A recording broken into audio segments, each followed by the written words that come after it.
The following podcast is scheduled for one fall. From the heart of Broadway and historic downtown Cape Girardeau, this is Pro Wrestling Unscripted.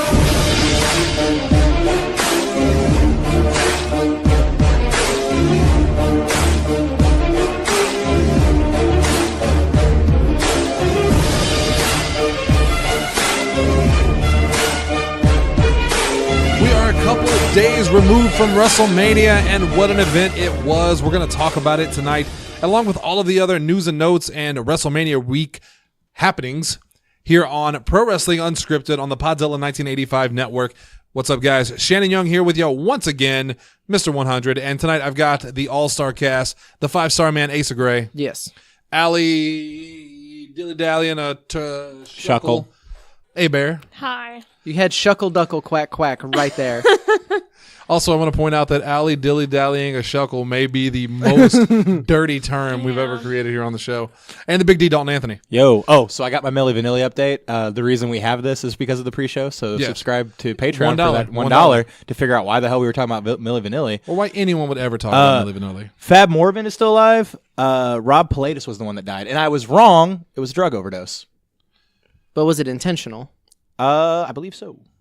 So still because you said a different thing. Yeah, because I said he did it a different way. Yeah. That's I thought you meant that like you were wrong about the suicide, and I was like, well, it could still be. I mean, yeah. Well, that's a great way to start the show. Yeah, thanks, Dalton. Well, hey, we read the room. Let's just get it. Let's just jump into it. We are, of course, going to talk about WrestleMania here towards the end of the show. I thought it was a good WrestleMania, just spoiler alert. Yeah. And if you remove the Kofi Kingston part from it, I think it was still a good WrestleMania.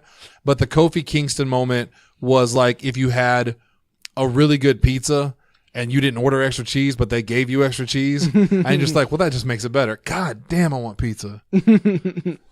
Extra sauce. Gotta get that shit. I love me some Rob Funches. He's the best. Audra was not aware of him. Like, really? Yeah, that was my reaction too, because it was like, oh, I kind of want to listen to Ron Funches. She's like, who? It's like, how do you not?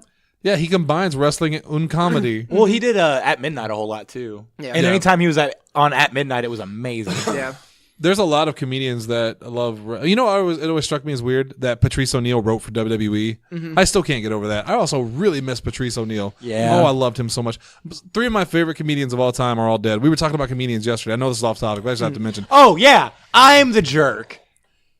Yeah, but you talked about like an active suicide. I'm not talking about like people that. He's just talking about people who. I'm talking about people that passed away, unfortunately. None of them killed themselves. Mitch Hedberg, of course. Because Hunter was like, I think you'd really like Mitch Hedberg. And like, I was a little offended, but I didn't want to say anything. Because I get Oh, because he assumed you didn't know who Mitch Hedberg was? I don't know if he assumed it, or he at least he threw it out there that if I didn't know, which is fine. I mean, I get it. I'm not actually mad. But I love Mitch Hedberg. John Panette, one of my all-time favorite comedians. He was great, And Patrice O'Neal. All 3 of them passed away, and that makes me extremely sad. But yeah, let's talk about happier news, because that's a little dark and depressing. I don't remember what's on the top, so I'm wondering if Batista announces retirement. Batista announces retirement. In fairness, this is more of a happy story. Yeah. This was a big news story about 3 or 4 years ago. He never announced it, but he never announced his retirement. He just quit. He did because he just quit. Like the last 3 times he's left, he's just quit WWE. He never announced his retirement. And it was right at the beginning of a very promising movie career. You know, now that he has the roles in the Marvel Universe, which now that James Gunn is returning as director for Guardians 3, I have no doubt that Batista will also be back, which is very, very cool. Yeah. He's done a lot of other stuff too. Like I know everyone talks about that, but he was also in Blade Runner, Spectre. Spectre, that's what I was thinking of, yeah. He's got 2 new movies coming out. My Spy. Both of them seem like early rock movie career movies. Because we saw there was the trailer for My Spy before Shazam. Right. And then Stuber, which had Kumail Nanjiani ringside. One of the best Mania moments. Holding 2 giant Batista heads and a t-shirt with Batista's face on it. And not a Batista merch shirt. This was just a black shirt with that made. Yeah. Yes. So with Batista and the movie career like The Rock, I don't think he'll ever hit that same level. Only because I think Batista is less likable on film than The Rock. The Rock he plays a better bad guy. Yeah, The Rock is very much a good guy, and you can tell like he's got that very down to earth badass attitude. But Batista is so much better. He's more serious looking, you know. And in fairness, The Rock just has that natural once in every 5 lifetimes, just genuine charisma. Yeah. That you truly cannot define. Right. And that's not a knock against Batista. That's just like, you know, Dwayne Johnson is just another like level. Like the athleticism and like, you know. The body of Brock Lesnar, where you're just like, that's just not how people are. Yeah. Like Rock has that also in body, but in like charisma as well. Right. His charisma level personality is off the chain. Excuse me. During the time period, I think it was Pain and Gain when he was a bodybuilder. Yeah. And he was so bulky, but he still had that personality. Like that is Vince McMahon's wet dream, you know, and he let him go. Well, he didn't let him go. He couldn't stop that. Yeah, no, there was no stopping was inevitable. that. Between John Cena and Batista, who do you think has a better shot in Hollywood? Batista. You think so? Honestly, just because like we haven't really seen John Cena, because everything Batista is in, like everyone always, the general public kind of rolls their eyes initially. Like up until probably Drax, I would say. Anytime he was cast in anything, meathead wrestler. But then look at his performance in Blade Runner, look at his performance in Spectre, which was a little bit more just meathead. But then like Drax really kind of cemented that, no, dude is a legit great actor. And like also, he's got comedy chops. Yeah, he's very funny. He can do serious, he can do drama, like whereas John Cena really hasn't had those opportunities, at least not that I've seen. I haven't watched I've heard he's really good in Bumblebee. Yeah, I was gonna say, so I haven't seen Trainwreck, but I heard he was really funny in that. Oh no, he's super funny, but like, and he can definitely do that. But Batista can hit those serious roles that, because like the ones that I've seen, granted, were earlier in his acting career, but like Cena, it's very, you can tell he's like acting. See, Blockers was really good. Like for what that movie was, I thought it was really, really good. And Bumblebee was really good. Oh, I'm on it. That might be John Cena right there.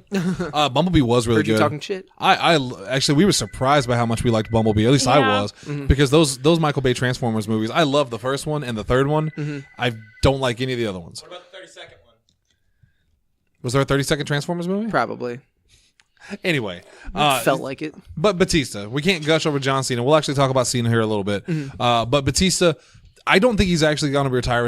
I think he's very much going to do a sporadic appearance time down the line if he wants to. He might make appearances, but I genuinely do think he's done wrestling because like he's older, he's stepped away, he's got this movie career, he really doesn't need it anymore. And this was his choice of retiring, and I loved the way he did it because like you had Kurt Angle's final match at WrestleMania.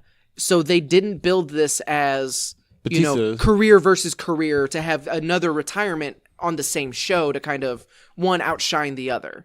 This was just if Triple H loses his in-ring career, he's still going to be there. He'll still be COO. He'll still be Papa H, and he'll still have his on-screen role. He just won't be wrestling anymore. Right. Whereas Batista, if they announce that this is his retirement match, like, okay, well, so we won't see him on TV now.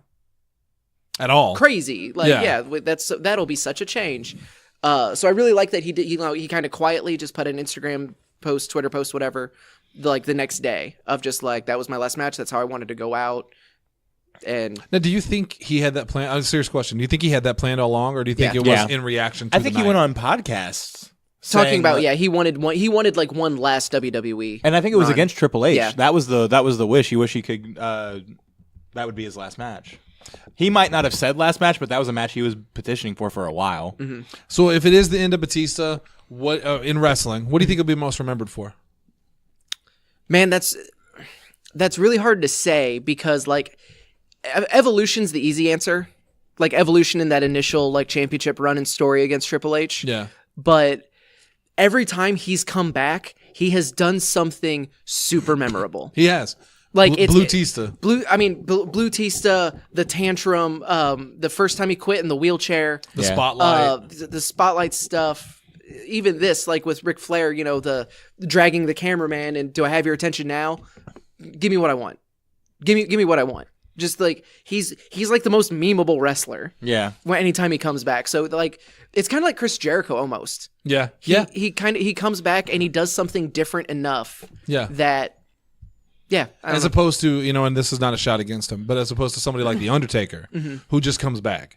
He comes back for his WrestleMania match and he disappears. Yep. Well, it also doesn't hurt that, like, Batista is the most, and I'm going to say it, aside from The Rock, Batista is the most recognizable wrestler, like, in the world now. because of the Marvel movies.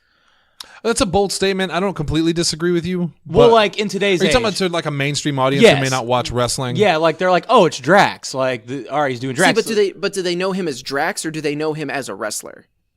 Because the only reason that I would disagree with you is because he's not really a wrestler anymore. Like, yeah, he arguably has the most eyes on him of a former professional wrestler other than The Rock. But I don't know if I would call him like the most recognizable wrestler because you do have like. You still have Cena, like inarguably Undertaker. Even like current guys like Brock Lesnar, Kenny Omega, like Jericho, like people like that. They still. But I think he has like the most mainstream. He has the most crossover appeal. It's my issue with your statement isn't that he's the most popular there. It's just the wrestler part. Okay, because like he's a wrestler. Like I'm not trying to take away from any of his achievements or anything like that. It's just he's not active. Yeah, like at what point do you stop getting that moniker? Yeah, because like no one would still refer to me as shoe salesman. I haven't done that so long, or writer, or thin or handsome. Okay, like I haven't done that so long. It took Asa and I were there automatically. It took about 1.5 of those insults for Allie to finally figure it out. So random question. I knew it was coming. I'm just numb to it. Jesus, she's become so numb. If I could only remember the rest of those lyrics. All right. Random question, but I'm curious since we're on the topic of acting and wrestlers. Who is your favorite wrestler actor? Assuming The Rock is disqualified. What's your favorite wrestler in an acting role? I already know your answer, but I'm going to go with Batista. In which movie? MCU. Yeah. Hey, so do you have a particular favorite you can think of? No, I mean, it would be Batista's Drax because, like, he kind of stole the show. I think I'm still, like, 3 movies away from being able to watch that in my rewatch for MCU because I got kind of sidetracked. But I distinctly remember being excited, like, oh, cool, they put Batista in Drax. Like, that's a role that kind of fits. Yeah, it just makes sense. And then seeing how they portrayed Jax as... Drax. That's what I said. You said Jax. That's what I said. Get Mortal Kombat off your brain. Never. Man. And fuck you for implying I should. Wow. Yeah, the one. Oh, it's one. Yeah, like that is a thing anymore. Well, I wasn't going to swear at all this episode. You liar. The... Fucking liar. Yeah. But how they portrayed Jax as that kind of like unintentionally hilarious, like he didn't understand. Just I would catch it. Deadpan. Yeah, totally deadpan. Why would I put my finger across? Right. His throat? It was so it was so surprising and just so great. Dalton, you said you know what mine's going to be. I'm curious if you really do. Is it Hogan? No. Oh, okay. I was waiting. Did you really think it was Hogan? Yeah. I mean, I really do enjoy Hogan as an actor. There it is. But none of his movies have ever been good. No, that's not fair. Suburban Commando will always have a spot in my heart. But it's obvious. Roddy Piper, They Live. He's a huge horror fan. Oh, yeah. I mean, that movie not only influenced. I mean, Duke Nukem is basically Roddy Piper. Ash Williams, a lot of his mannerisms you can see in Roddy Piper. Like it was just so influential. Yeah, definitely Roddy Piper and They Live. But there've been some really good ones. Yeah, there've been some really good ones. Anyway, Allie, you have one? I mean, it's Drax. It is. Yeah, but don't even lie. You also can't forget John Cena in Psych. As Jesus Christ. O'Hare's brother. Well, whenever he just plays a military man. Whenever only 4 people have seen the movie. So he was Marine. So he was. I remember watching the first 12 rounds movie being like, this isn't the worst thing in the world. But I was also like 15. I actually watched The Chaperone from start to finish. Well, that one's Triple H though. It did. I'm just saying, like, we're talking about bad like WWE films.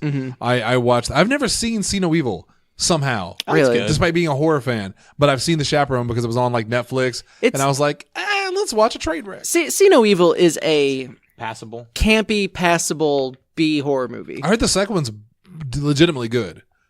I haven't seen the second one, so I don't know. But plus that name, Jacob Goodnight. Oh yeah, that's a cool ass name. Anyway, we can't gush over Kane all night. Especially because we're still supposed to be talking about Batista's retirement. But good on him, he retired. Yeah, good on Batista. I always like when a guy, especially when they can find success outside of wrestling. Yeah, it's not like one of those guys where, and it's not a shot at him, but you always see the wrestlers putting in all the appearances and stuff. You know, the circuit when they're 60, 70, trying to make money still. And Batista has a backup plan because they have to because of go back and watch that John Oliver last week tonight. Good on you WrestleMania fans for not doing anything. I mean, there was one guy. I did see a sign that said Oliver 316. I did see that. I'm assuming that was related. Yeah, it had to have been. But we'll talk about WrestleMania a little bit. Congratulations to Batista. We wish you the best, and we hope you continue to make fun movies. I'm super excited to see. He did a movie, Guardians 3. I still need to watch. I think it was called it's with Stallone, where they're like in a prison. Because he did the first one, it was Stallone and Schwarzenegger. Yeah, I know what you're talking about. And then they made a sequel, and it was Stallone and Batista. And it looked really good. I've never watched that. That's on my list. I've got no idea what you're talking about. It was real low-key. Anyway, Jim Ross. Jim Ross says that AEW, All Elite Wrestling, has a TV deal in place, which, even though it's not official, you had to expect something like that. Plus, he did say he's also going to be doing commentary for them, which is really, really cool. I'm a big fan of Jim Ross. As we've all said a million times. But they can't, he hasn't, he's not the one that's supposed to, announce it. So he did an interview for WrestleMania weekend, or while, he was down in there for doing other appearances and stuff. Probably WrestleCon, I would imagine. But it's a major network that we all have access to. It's for 2 hours. It's a 2 hour show weekly, starting in October. Yeah. So that's the most detail that we've gotten out of other than just the generic. They've got Jericho and everybody spouting off about they've got so many offers from so many cable deals, and it's like, okay, well, tell us some. Tell what. Yeah. Expound, please. It's like WWE. We refuted every one of John Oliver's points. Tell us some. We refuted don't have them. Time to do that. Tweet the deets. Tweet the deets. So I mean, I'm excited for it. October is, when you think about it, not that far away. No, it's We're not. still only, it's less than half a year away. Time continues to move. Borderlands 3 will be out by then. Probably new WWE. I'll be 27. No one cares about that. I'll be 37 in a row. Well, good on you. You didn't skip any numbers. No. So yeah, I mean, and you have to assume they're going to make other announcements. I'm wondering if it's either going to be at Double or Nothing, or maybe at the All In 2. I keep forgetting that Double or Nothing and All In 2 are two separate events. Yeah. I always put them together. It's a weird choice to call something All In 2 and then Double or Nothing. Right. It is a weird naming scheme, but because that just sounds Double or Nothing. Right. Makes sense. Like Double or Nothing should be the tagline for All In 2. Right. Exactly. It's good on them though, because we've said it before. The more wrestling that is available, the better for everybody. Yeah. More places to work, more options for fans to watch. And there've been more, they've also announced kind of quietly some more signings as well. So they're continuing to just build up their roster and quiet, which at the same time, it's good for them for not, banging the huge drum every single move that they make. Like they're working quietly, kind of, especially because eventually now. people could turn. Oh yeah. People already turn. People are already turning and never took them seriously even to begin with. So, but they're doing it smartly. Yeah. I'm excited to see where it goes. We have news coming out of WrestleMania that Ronda Rousey and AJ Styles is injured. Now, I read that Rousey possibly broke her hand and that Styles, I think, has hip injury. So Styles is not confirmed. We don't know if it's because talking to Jason last night, he mentioned seeing that it could potentially be an ACL injury. I've also seen hip. So there isn't really anything confirmed. He was not on Raw or SmackDown Monday or Tuesday, so that's kind of telling, I think. Which, granted, I don't think Roman Reigns was either, but either way, so hopefully there will be some news coming out. Hopefully it's not anything serious. Ronda Rousey apparently had a very severe break in her hand at some point. I don't know when it happened in the match, but she covered it well, whatever it was. Yeah, whenever it had, because for all of the criticisms people may have of that match, it wasn't clear that she was working hurt. Right. So props to her for. And I mean, we'll talk about it in the future. For arguably, and I know this is kind of a hot take, but someone on Reddit kind of pointed it out. It's from Mania to Mania, Ronda Rousey arguably had one of the best first years in professional wrestling. Oh yeah, I agree.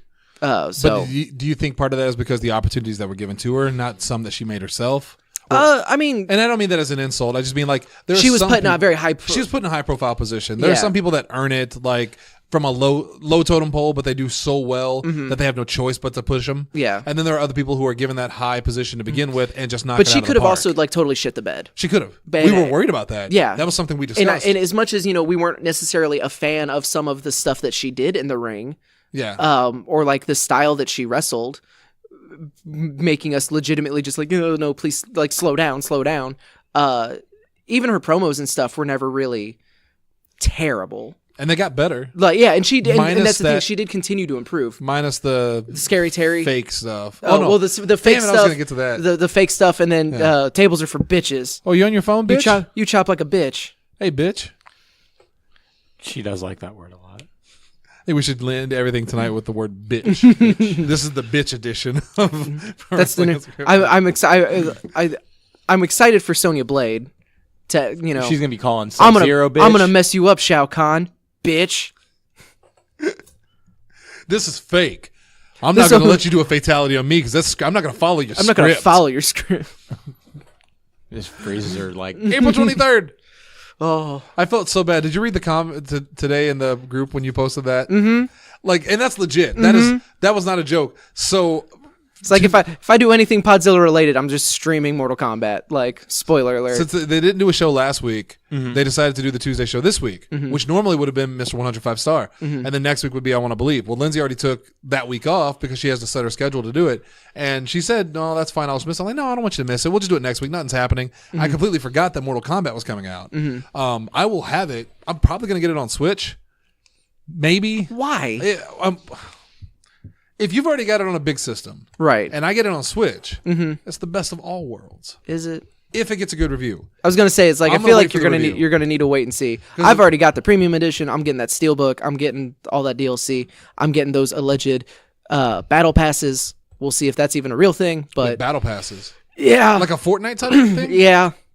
There is an online game store that had an incorrect listing. They're calling the premium edition the gold edition. So they've already got mistakes, but they're saying that edition comes with the first combat pass and the first months of battle passes.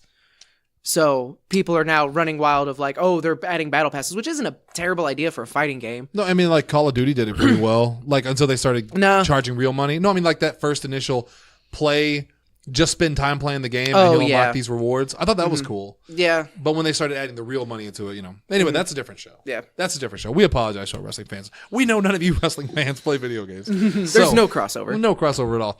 AJ Styles has been working pretty consistently for a while. I mean, everybody does. It's almost like they need a season, like in a postseason, right, to rest. Maybe if they could just like rotate the rosters and you have this many people for these 6 months and now these people for this 6 months. Yeah, that's been a proposed thing like amongst the internet community for a while, just because you don't want to see somebody completely destroy themselves year round. Yeah, like it's one of those.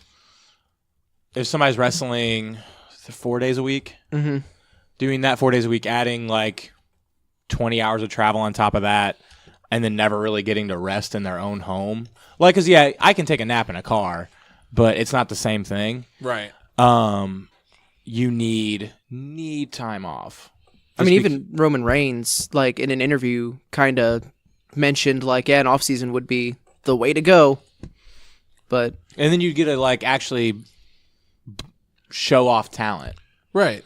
Because, like, yeah, then you'd be like, well, somebody's going to be off during WrestleMania. No, that's literally when you can have the switching of a season. You can have everybody there together. You can have everybody there at once, the end of one, beginning of other, and you don't even have to do it like half and half. It could literally be like sixths to where you barely notice somebody's gone. Or you could just have people miss WrestleMania. Because do we really need 9 matches? hours, 16 Well, matches? And there's no bonuses. There's no reason for them now to that show it's up network, at Mania. yeah. But here's the thing, like if I was wrestling for WWE, You would want to be at Mania, of course. I would want to wrestle at Mania. Like even if it is Andre, like that's the thing, like I get what you're saying, and you're right, but like for the performers, I'm willing to say that they want to be at Mania. And they would risk injury to be at Mania. Because, I mean, that's not a good thing. It's not, but that's I'm the not show. saying that's a good thing. But that's the show. You're right. You know? But it's one of those things where it's just like, yes, you can make, and there's ways to do it, and it doesn't have to be halves. It can be like a bigger number, like a sixth of, well, a smaller group, but like more groups. Where, yeah, we're only missing 20 people for 3 months. Right. But there's still 60 other people on the show. Like, there's got to be a way to do it. There has to know? be, where everybody at least gets like 2 months off. Yeah. I feel like for the amount of money they make the company, they should be at least allotted at 2 months. Do 2 WrestleManias. Like, I know that sounds weird, but if WrestleMania is your big thing, then have one WrestleMania be the end of that season, have the next version of it do 6 months to their WrestleMania, and then that starts the next season over. People are starting to talk about doing WrestleMania 2 nights. Saturday that's and not like bad a 2-night event because there's that rumor of New Japan moving the Tokyo Dome, Wrestle Kingdom, to doing that as 2 nights. Which would not be great for me because I already have to ask off for one day. And the way that those times work, it's like the next day at work sucks anyway because I didn't get sleep the night before. Yeah, Japan, get on our level. Just get on our level. No, just don't do 2 nights. Just change But it would be The first night would be over the weekend though. Like it would be like a Saturday and Sunday. Wrestle Kingdom's on like a Thursday. Is it? Yeah. Because I always have to ask Thursday day off. Yeah, it's because I remember that one time because I it's came always in here. PWU. Remember? Because I always say I'm going to try to watch all of PWU. Yeah, that's right. Yeah, I'm going to watch all of Wrestle Kingdom tonight. That's right. And then I'll come in the morning. You're still here, and you're just No, dead no. tired. I watch like half of it, and then I come in and when we watch the other half because I slept. That's true. Yeah. That's true. Real quick, one last thing before we get into the weekend of shows, because my God, I think last I counted, there were 420 shows. There was something over the like weekend. legitimately like 90 shows over WrestleMania week. With every inch of what you could, that sounds weird. Every kind of wrestling you could want was available. You had the serious wrestling and Ring of Honor and WrestleMania. You had Joey Ryan's penis party where men slapped asses. It was. We talked about We it. had this huge conversation. Dawson and I had this legitimately good conversation about this earlier, which Dalton halfway through his explanation said, I wish we had talked about this on PWU. I was like, yeah, because that is like the most intelligent and well thought out argument I've ever heard you make. So just for the record. There's no proof. There's no proof. Yeah. Yeah, I don't believe Isn't you. that the shits of it too? Where it's just like, no, I made a really legitimate point to that. He did. So for the record, Dalton Anthony changed my mind about something. He was very good and he's very persuasive in his argument. Now, Yeah. The last bit of news real quick is about Eli Drake. I did not know this until Asa informed me, I believe on WrestleMania Day. I believe. Yeah, it was WrestleMania that day. Did you get that right? The other one? That they fired Eli Drake for Asa. They never said. Like they have not confirmed, but it's not it's not exactly a well-kept secret that it's because of him refusing to wrestle Tessa Blanchard. Yeah. And not only refusing to wrestle Tessa Blanchard after the match had been announced and promoted, which I think is the big thing of they've made plans, they've advertised these plans, and then you have a talent just outright refuse to do what you're telling them to do. Right. Because I feel like there should have been an opportunity that he could have, If they asked him and brought he said that up. no. Yeah. Yeah. Or maybe they did just decide to make that match and did not consult him, which If that's true, then that's shitty on yeah, them. that's kind of way shitty. But at the same time, you work for a company and you're an independent contractor, so you don't just get to decide who you work with or where you work or when you work. Right. Wait a minute. So yeah, that, and then, but not only did he refuse it, but then he went online and started kind of spouting off a lot of bullshit about the company and. Well, I saw an interview he did where he was talking about how it doesn't make sense for him to wrestle Tessa Blanchard. It makes more sense for Joey Ryan to wrestle her, which they got Joey Ryan to wrestle her, and it was a really good match. I don't get his argument. If physically, it makes more sense visually. Well, so is he that much bigger than Joey Ryan? No, and also here's the thing: if your main complaint about not wanting to wrestle a woman is realism, maybe don't wrestle for the show that literally killed someone in the Demon Realm the week before. And she disappeared. She was whole. Yeah. So try again, buddy. If you want realism, Dummy. Yeah. If you want realism in wrestling, I saw a clip from another show. I don't know what show it was, but there was a guy, I believe he had like a board against his throat with a pair of scissors in it. And another guy drop kicked the board and the scissors went into his throat and he pulled them out, literally. This happened. No, yeah. And I thought, holy shit. That ain't, I think his name was Takeda. I don't remember who the no, that's a Mortal Kombat character. Hey, since you brought up Mortal Kombat. It could be No, stop it. I don't remember who it was. I just remember seeing someone tweet, and it was someone from not like from St. Louis area. I thought that retweeted it or something, but it was like, yeah, I just saw someone remove scissors from their neck. Yeah. And it's just like, that's a thing I don't need to see. Yeah, I didn't 'Cause expect that's it. It was one. I took a trip to the Trash Baggers whatever network. Oh, well, then that means I just need to not be on that page for like another 2 weeks. Yeah, because it was rough. It was rough, and there's a level of wrestling I don't get, and it goes both ways. Yeah. I don't get killing people in the demon realm. I don't get Killing people in the actual realm. actually trying to be stabbed in the throat with a pair of scissors. Big Lee Montgomery loved it. Shane Strickland getting literally hacksawed in the shoulder. Yeah, gross. So I don't remember. So good on Eli Eli Drake for standing up for. I've got a joke. Nah. No, I don't Like- have a joke there. Because you cannot like intergender wrestling. That's fine. You cannot like deathmatch wrestling. You cannot like comedy wrestling. You cannot like wrestling. Like that's not the issue. The issue is the way that he went about it and how shitty he was. And again, he actively refused to do a thing the company who he works for told him to do. Right. And did it in a not very subtle or graceful way. Well, I think that all falls back into that argument that I've talked about here a million times of like when you work for a company, even if you're technically an independent contractor, if you are taking money from someone and they tell you do this, that is your job. Right. There are so many wrestlers, and I posted this the other day. I said I am starting to fall into the same traps I've seen other people fall into, and I said I never would because I've done the same thing. Like whenever Jason says, "Hey, I want you to do this," sometimes I'll think, "Oh, I don't want to do that. That doesn't make sense." But it's like it doesn't matter what you think. You are not the character. I mean, Right. you're the character, but like it's their character. Right. Like Yeah. they're paying you to do something. So if they pay you to do something, even if you don't like it, you do it. That's why I always hate hearing stories about like when Neville left WWE. Yeah. Because it's like, well, I don't agree with the position I'm in, so I want to be gone. And like that's fine if you want to do more, but there seems to be entitlement when it comes to wrestling of I don't want to do that. It's like, okay, but you're accepting a paycheck. So, fuck your ego, you do your job. Right. And it goes like, he could have went about it a way different way, and I would have been okay with it, even to the point of him being fired, being like, well, that's kind of shitty on Impact. Where, like, if he was just like, I don't want my character striking a woman. If you had a moral reason behind it, disagreement, yeah. aside from just makes no sense. It's gonna Yeah, hurt. it's not gonna real. hurt my It's not brand. realistic. Yeah. Like, Because that was his whole thing. Is it wasn't intergender wrestling isn't realistic. But even Yeah. if you take out the murdering Allie part, Allie, no offense, wrestling has never been. I mean, yeah, it's been athletic, but it's never been realistic. Yeah, like, it's like a fighting game. It's a real life fighting game, and some of my favorite characters in fighting games are women. It's the Joey Ryan quote of "Nothing I do is less realistic than an Irish whip," Right.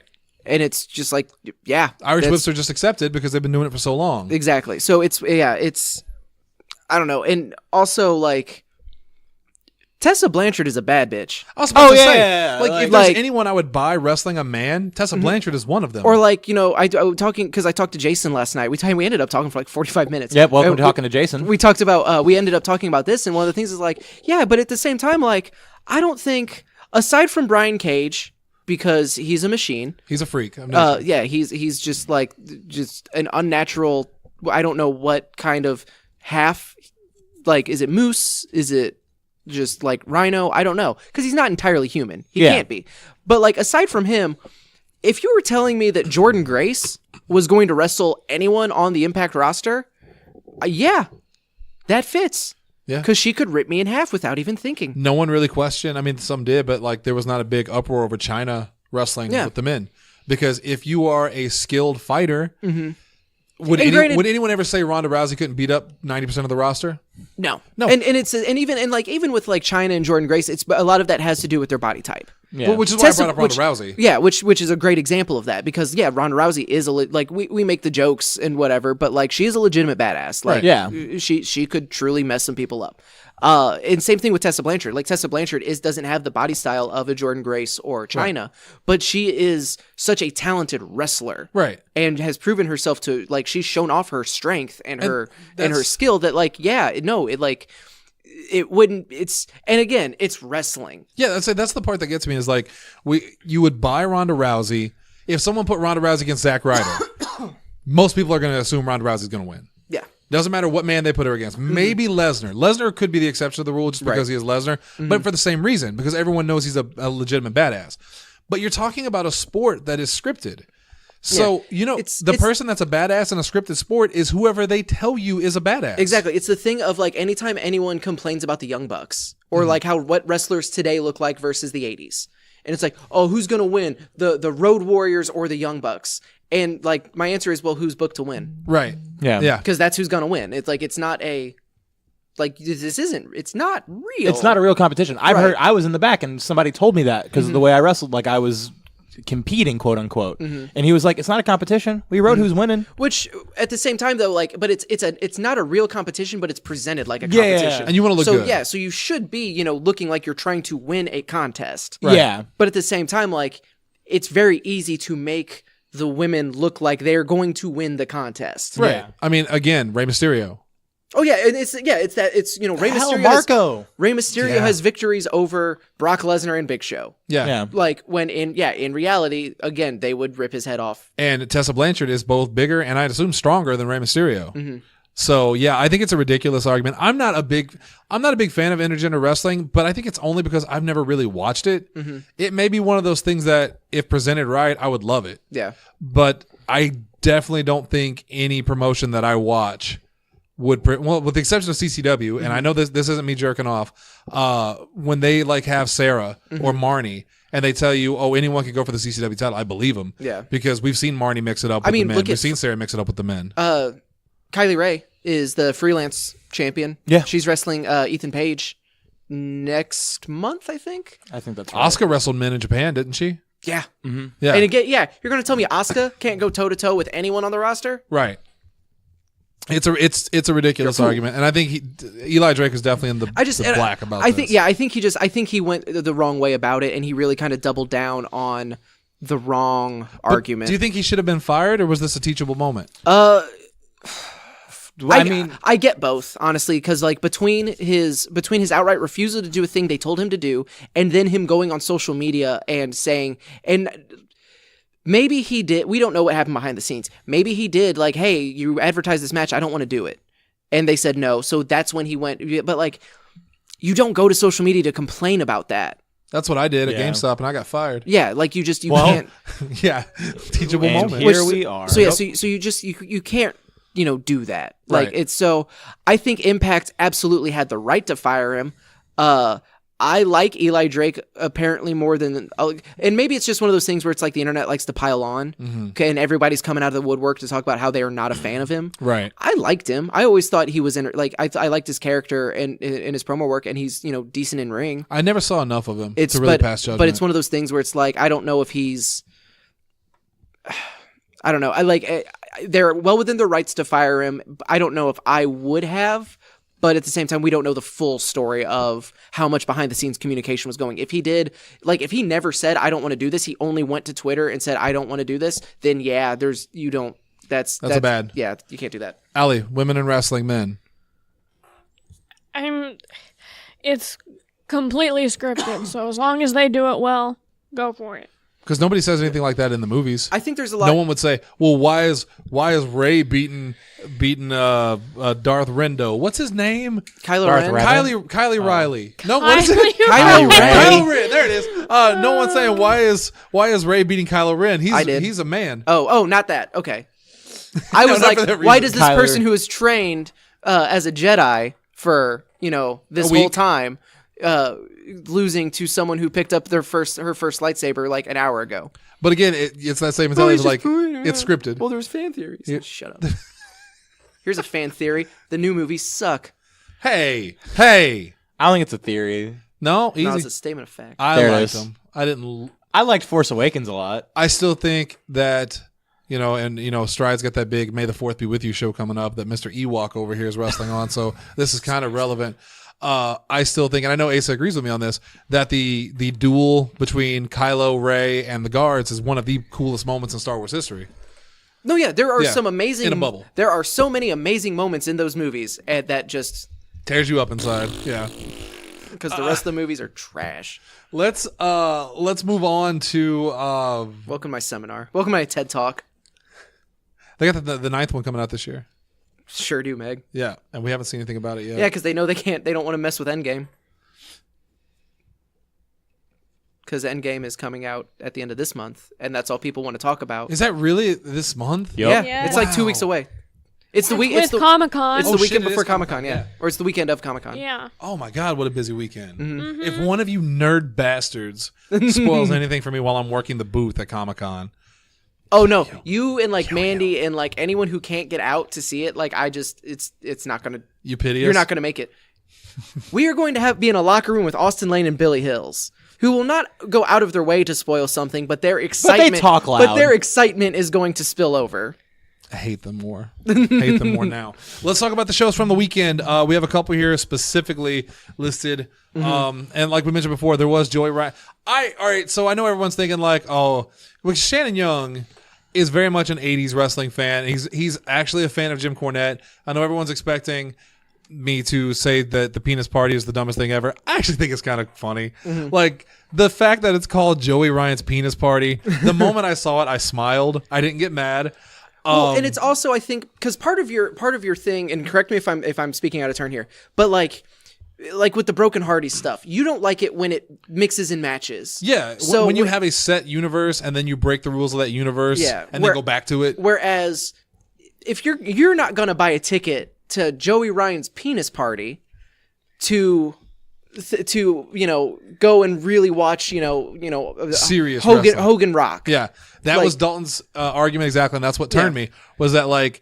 As he said, if the two man asses slapping together had happened at WrestleMania, I would have been out of my mind. Yeah, because that's what I said. Like, if you're going to Mania and you're looking for indie shows to go to, like you don't want to go to Takeover, like if you went to Joey Janela's Spring Break, I would give you, and you didn't do your research, I would give you a little bit of room to be pissed off. A little bit, but not a whole lot. But if you willingly buy a ticket to Joey Ryan's penis party and you don't know what you're getting into, that's on you, fam. Yeah. Like, there's not a whole lot I can say for you. And that was it was at that moment Shannon was just like, "Yep, no, you're absolutely right." Like, I can't argue that. Because that's one of the great things about Mania Weekend is there are so many different. There's just so many styles of wrestling that you can go to. There is something for everybody. Pancakes and Pile Drivers. I think Shannon would have really, really enjoyed that show. Yeah, and there wasn't even the Cabana DeRosa match or Cabana DeRosa and Joey Ryan and Session Moth. I think that would have had moments like that may have been his least favorite match of the day. They double sockoed Cabana and DeRosa with condoms. Mm-hmm. Yeah. So it's like were they edible at least? Like it's they became edible. Poison.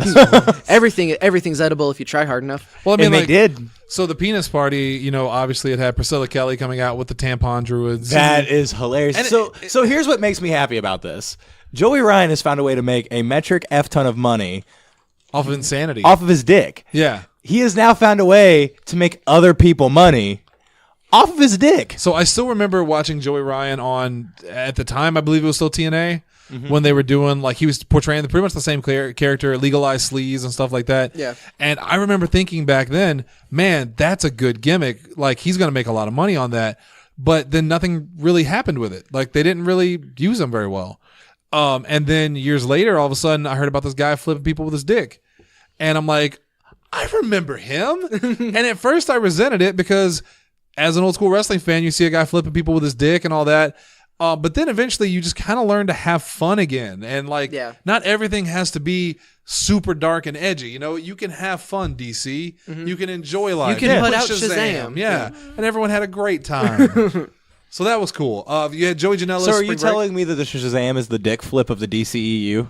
Yeah. Worlds of DC. Oh, is that what it's Fake called? nerd boy. So you're telling me that Shazam is the dick flip of the worlds of DC? Yes. Yeah. Feel better? No. And it was good. It was damn good. Anyway. I think by now you would know not to just go back and try to redo it.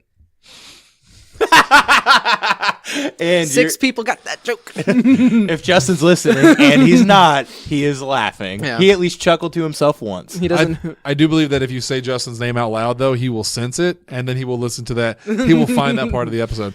Joey Janela Spring Break, which our good friend Marco came back and wrestled. Marco, and it was both of their return match, I think. Yep.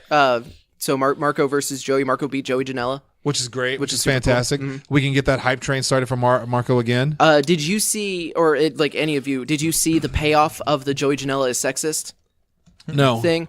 There was that whole thing a couple weeks and or months ago. Is this a gimmick thing or is this a real thing? Because he made a really sexist comment on Twitter about people were complaining about not having women's matches on any of the spring breaks. And he's like, well, there's no time to, there's no time for women. Yeah, I remember that. And which, of course, was, storyline thing. It's gimmick, yeah. He was working. And it ended, but the payoff was like a ring full of like 8 female wrestlers with light tubes just bashing him over the head for like 45 seconds. Holy shit! After the match, I'm assuming. After one of the matches. All right. Or like a segment or something. I haven't had a chance to watch the full event yet. I just saw that on Twitter go around. I know Jason like bought the first night. Mm-hmm. So I'm probably gonna go watch that. I asked him for his Fight TV info so I could go back and watch it. But great for everybody. There were so many different events happening. Yeah, I was happy to see Marco back. Because like Mm-hmm. anytime he's at Cape, he helps out with training, and it's just like I have had to worry about him because he'll try to get in the ring and do stuff, and I'm like, Oh, remember at the last training? no, like the last, like you haven't been there, like the last 4 or 5. It's just trainings. Brandon like, no, don't do that, because he tried to do the mark out, Mm-hmm. and Brandon was like, don't hurt yourself, and Marco was like, I got this. I stopped after the third time, like third training in a row. I told him to stop, and then I was like, Because he very much once he has his mindset on something, that's what's happening. there's no stopping him. We also had Impact United We Stand over the weekend. Actually, was not familiar with what happened on this one. Johnny Impact, who is the Impact champion, defeated Ace Austin, Dante Fox, Jake Christ, and Pat Buck in an Ultimate X match for a chance at a future X Division Championship match. And just for the record, he did appear on Joey Ryan's Penis Party as Joey Penis. Or Johnny Penis. Johnny Sorry. Penis. Yeah. He, of course, we talked about it a little bit last week. He inserted himself in that match because he refused to team with Brian Cage on Team Impact, and he's the champion, so he can do whatever he wants. So he put himself in that match, and then ended up winning. I saw a couple of the spots from that match, and it Stupid. looked insane. Ace Austin going off the top of the scaffolding, the scaffolding thing. Dumb. Don't just stop. The end, and just stop it. Team Lucha Underground, Aerostar, Daga, Drago, and Marty the Moth Martinez defeated Team Impact. Brian Cage, Eddie Edwards, Moose, and Tommy Dreamer was the replacement.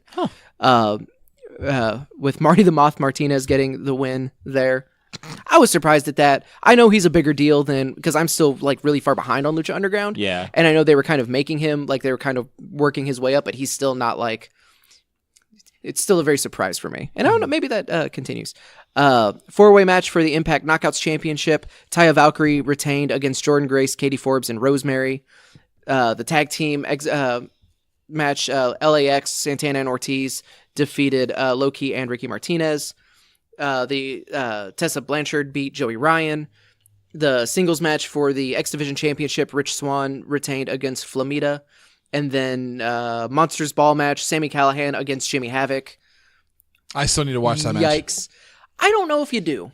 Oh, really? Yeah, especially the ending. Did they do like eye surgery? No, but like they did a thing that you really don't like in wrestling. Like kicking out after one of a pile driver on Legos at the end of the match. They kicked out at one? Yeah. And then it was a hard kick I'm out, assuming too. Callahan's the one that kicked out, wasn't he? No. Oh, it was Havoc? And then so Callahan hit him with another pile driver on chairs, and that's what pinned him. But then like 10 seconds later, he's up and they're celebrating together. Havoc and Callahan? Yeah. Okay. No, that's all right. Okay. I get it. So somebody pay money. It's just one of those things where it's like, I know that is a pet peeve of yours. The art of selling. It's a pet peeve of mine, honestly, too. But that's like, so up until that point, you might, enjoy because they go hard on it's a Monsters Ball match, and it's these two deathmatch guys. Yeah. So they leaned into that. In a related story, I saw today that a woman in Taiwan had a pain in her eye. Nope. No, we're not done. talking about this. We're not talking about this. That's literally where that's stopping. I've also seen that story, and fuck everyone who has shared it. I still haven't said the F word. The main event of that night was the Lucha. Ali just gave him a thumbs up. The Lucha Bros defeated Rob Van Dam and Sabu, and then Rob Van Dam. And then that does lead to RVD has agreed to more dates with Impact. Right. Yeah. Which I think we talked Is Sabu? about. I know it's a weird question. Is Sabu still bald? Because I think he has hair. I don't remember. Sabu Like it's one of those bald things where is- it's that episode of The Office where does Stanley have a mustache? Because now I can see it both ways, I'm pretty sure he has hair now. and I'm like, I don't remember. We had the G1 Supercard. Mm-hmm. That Which- also happened, which I assume was really good. It had one really memorable, and it is memorable. It's something people are talking about for better or worse. Yeah. Where Enzo and Big Cass jumped the Jumped rail. the rail and attacked the the losers. Yeah, that boy Tama Tonga is not thrilled with that. I saw that tweet. There's several, and Was there really? And it's like the whole like if he knew it was gonna happen, he very much doesn't care about ROH's storytelling. Because booking? he's doing the Steiner thing of why are you watching this show? This show sucks. And I hate that. But he's not I've an never ROH liked guy. that. He's a New Japan guy. Right. And who worker shoot like this is the best part of that storyline is Tama really pissed? But we also this is my fault. We didn't preview this last week because my dumbass put the link to it underneath WrestleMania because I assumed I would remember and I didn't. So, this is this show as a whole seems very mixed bag where it's like the New Japan side of things seem to have been really, really great. And then ROH was way like overbooked, kind of a little bit like not that harshly, but like compared to what New Japan was putting out there, it was like, it felt like you could tell it was a different company. Mm-hmm. But there was a 6-woman tag team match. Kagetsu, Jenny Rose, and Hazuki defeated Hana Kimura, Stella Gray, and Sumi Sakai. 30-man Honor Rumble for a future ROH World Championship match. Kenny Keane eliminated Jushin Thunder Liger to win that. Winner takes all match for both the Never Openweight and the ROH World Championship. Jeff Cobb defeated Will Ospreay, so now he's the double champion there. Good on him. I love Jeff Cobb. I love Jeff Cobb. I love Will Ospreay. Like that's pretty much one of the matches I really, really want to go see. Rush defeated Dalton Castle in 15 seconds. Wait, what? Yes. Oh, I really love Dalton Castle. Was it something happened, right? I'm not 100% sure. I'm just looking at the match time, and I'm like, I might have missed on that. So, Kelly, fuck on him. Kelly Klein defeated Mayu Iwatani to win the Women of Honor World Championship, which is super cool because like it's that thing where it's like, okay, ROH, don't do your tapings yet. Let us get Kelly Klein as the Women of Honor champion. And then you can, do whatever thing you want to do. Meanwhile, at Mania, Maria Kanellis was eliminated in a battle royal. You didn't even know she was in. She didn't even know she was in it, and then she got dumped. What? I don't know. I feel like I missed something. He's being himself. Well, no, I'm just saying Maria, like, she was in Ring of Honor, and she was a big part of Ring of Honor. If I as a remember manager, correctly. Right? But I'm saying, like, I don't know. I feel bad for Maria Kanellis. That I feel like if they had stuck around in Ring of Honor, that they would probably be in such a higher profile. But then they go to WWE. Mike is off TV. Is he still on 205 Live? Yeah, he's on 205 Live still. Maria is in the Battle Royal, and literally, I didn't even know. Remember, we were watching it, and I was like, whoa, who just got thrown out? And you guys were like, it was Maria. I was like, oh, hell, I didn't even know she was there. Oh, I thought you were saying she didn't know she was there. Oh, that was the joke. Was that it was okay, gotcha. It was so random she didn't know she was there. Yeah, it wasn't a great joke. I was confused. Oh, I gotta go. My dad's calling me. I gotta go. Bye. Nope, that don't work. I'm getting out of here while the jokes are still not funny. The Bully Ray Open Invitational turned into a 6-man tag team New York City street fight. Of Bully Ray, Shane Taylor, and Silas Young lost to the Lifeblood, Juice Robinson, and Mark Haskins, and Flip Gordon, who was very exciting to see. Flip Gordon was able to compete because there was that injury scare. Yeah. Which actually I'm not 100% sure how much he did because, like I said, I haven't had a chance to watch this show yet. Junior Heavyweight Championship, Dragon Lee defeated Ishimori and Bandito. So he's the new IWGP Junior Heavyweight Champion, which is super cool. The winner takes all 4-way tag match for the IWGP and ROH World Tag Team Championships. The Guerrillas of Destiny, Tama Tonga, Tongaloa, retained the IWGP and won the ROH Tag Team Championship against Villain Enterprises, PCO and Brody King, LIJ, Evil and Sonata, and the Briscoe brothers. That then after the match is when Enzo and Cass came out of the crowd, jumped the barricade, attacked the Briscoes. Bully Ray runs out, and so they start this whole brawl. They're trying to spin it as, a legitimate they jumped the ring, which you can do. There's reports that apparently the actual booking committee of ROH did not want to do this. This came from higher up. Yeah. And that could be an interesting story. They felt this is some LOL TNA luck. Yeah. That this happened on the same night, 20 minutes after Lunatic legitimately jumped the barricade at the Hall of Fame and attacked Bret Hart. Right. So, which worst timing. I assume we're not going to talk a lot about that. We weren't going to talk about the Hall of Fame a lot just because. But since you mentioned it, just real quick, yeah, we want to once again point out that That kind of stuff is just the dumbest thing. You're a fan. You stay behind the rail. Anything that happens to you when you step over there and you try to fuck on someone, you deserve every bit of it. I remember. So I was coming home from the Stride event this weekend, and I was pretty much phone silent the entire night because I was nervous, and I wasn't on my phone at all.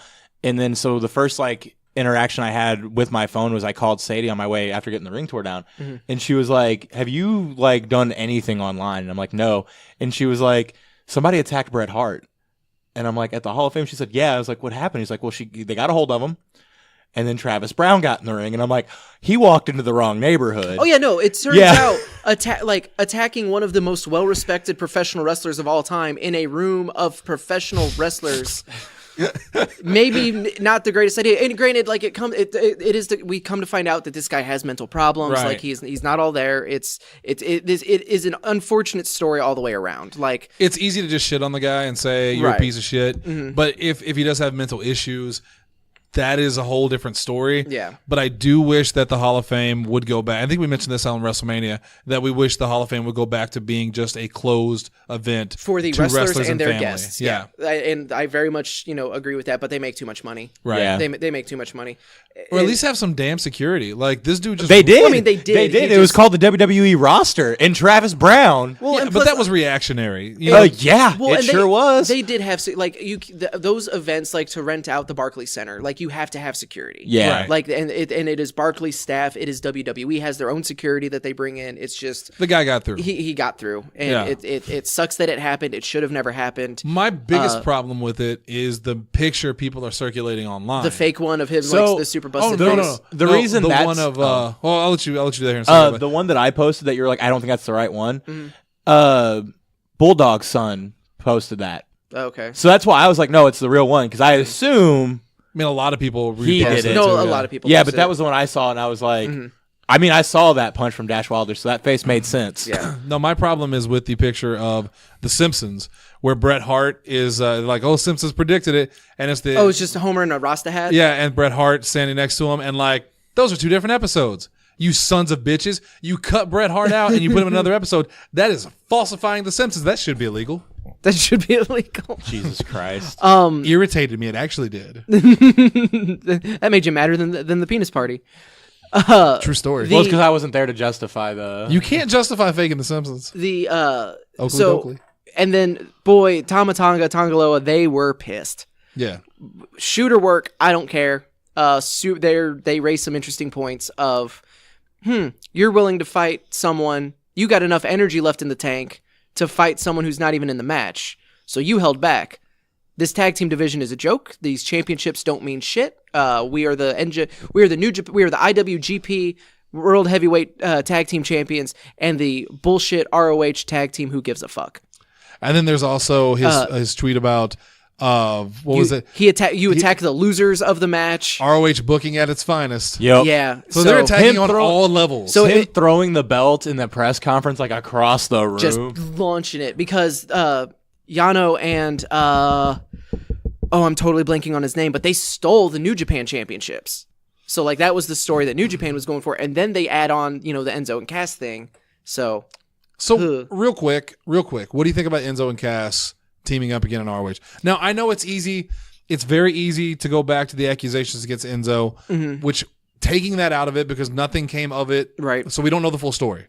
But taking that out of it, just as Enzo and Cass as a tag team, do you think there's money to be made in Ring of Honor with them, or do you think this is a big mistake? I kind of feel like they have a lot of work to do. And I don't think this is the best way to introduce them necessarily. I don't think that, clearly they're not completely blacklisted, but again, I'm maybe not the right person to ask because I soured on the Enzo and Cass act long before Right. they did the split. She tried to get rid of her shirt the other day. I did. but Why'd you sound so sad? Technicalities. So yeah, I'm not a huge Enzo and Cass fan, so I don't really care that they're going to ROH. I don't need them there, but at the same time, it's just kind of a wait and see of how it goes. I liked them up into the split because it's one of those they played off each other perfectly every time. I did love like Enzo in 205 Live. I thought that was great. I did too. But the issue you have with it is what WWE trademarked. And so they can't go and do their exact They can't shtick. say how you doing. Well, I mean, they can probably do that, but like they're not going to be able to do soft. Like They just go over there like, what you up to? God. But it's one of those that how close are you going to get to the Voodoo Kin Mafia Yeah. with this? Because you have to, because they have to do their shtick. Like Road Dogg had to get his stuff in, but you can't use the exact lines. Like Enzo's not going to be able to use the exact lines. Maybe he's going to be creative enough or wrote something that's That he can kind similar? of take off. I mean, he was it's- pretty good at that. It's like what Cody put in the group chat where he did the whole delicate thing. I think Yeah. it was Cody. And I laughed at that because I was like, yeah, it's about what it's going to be like.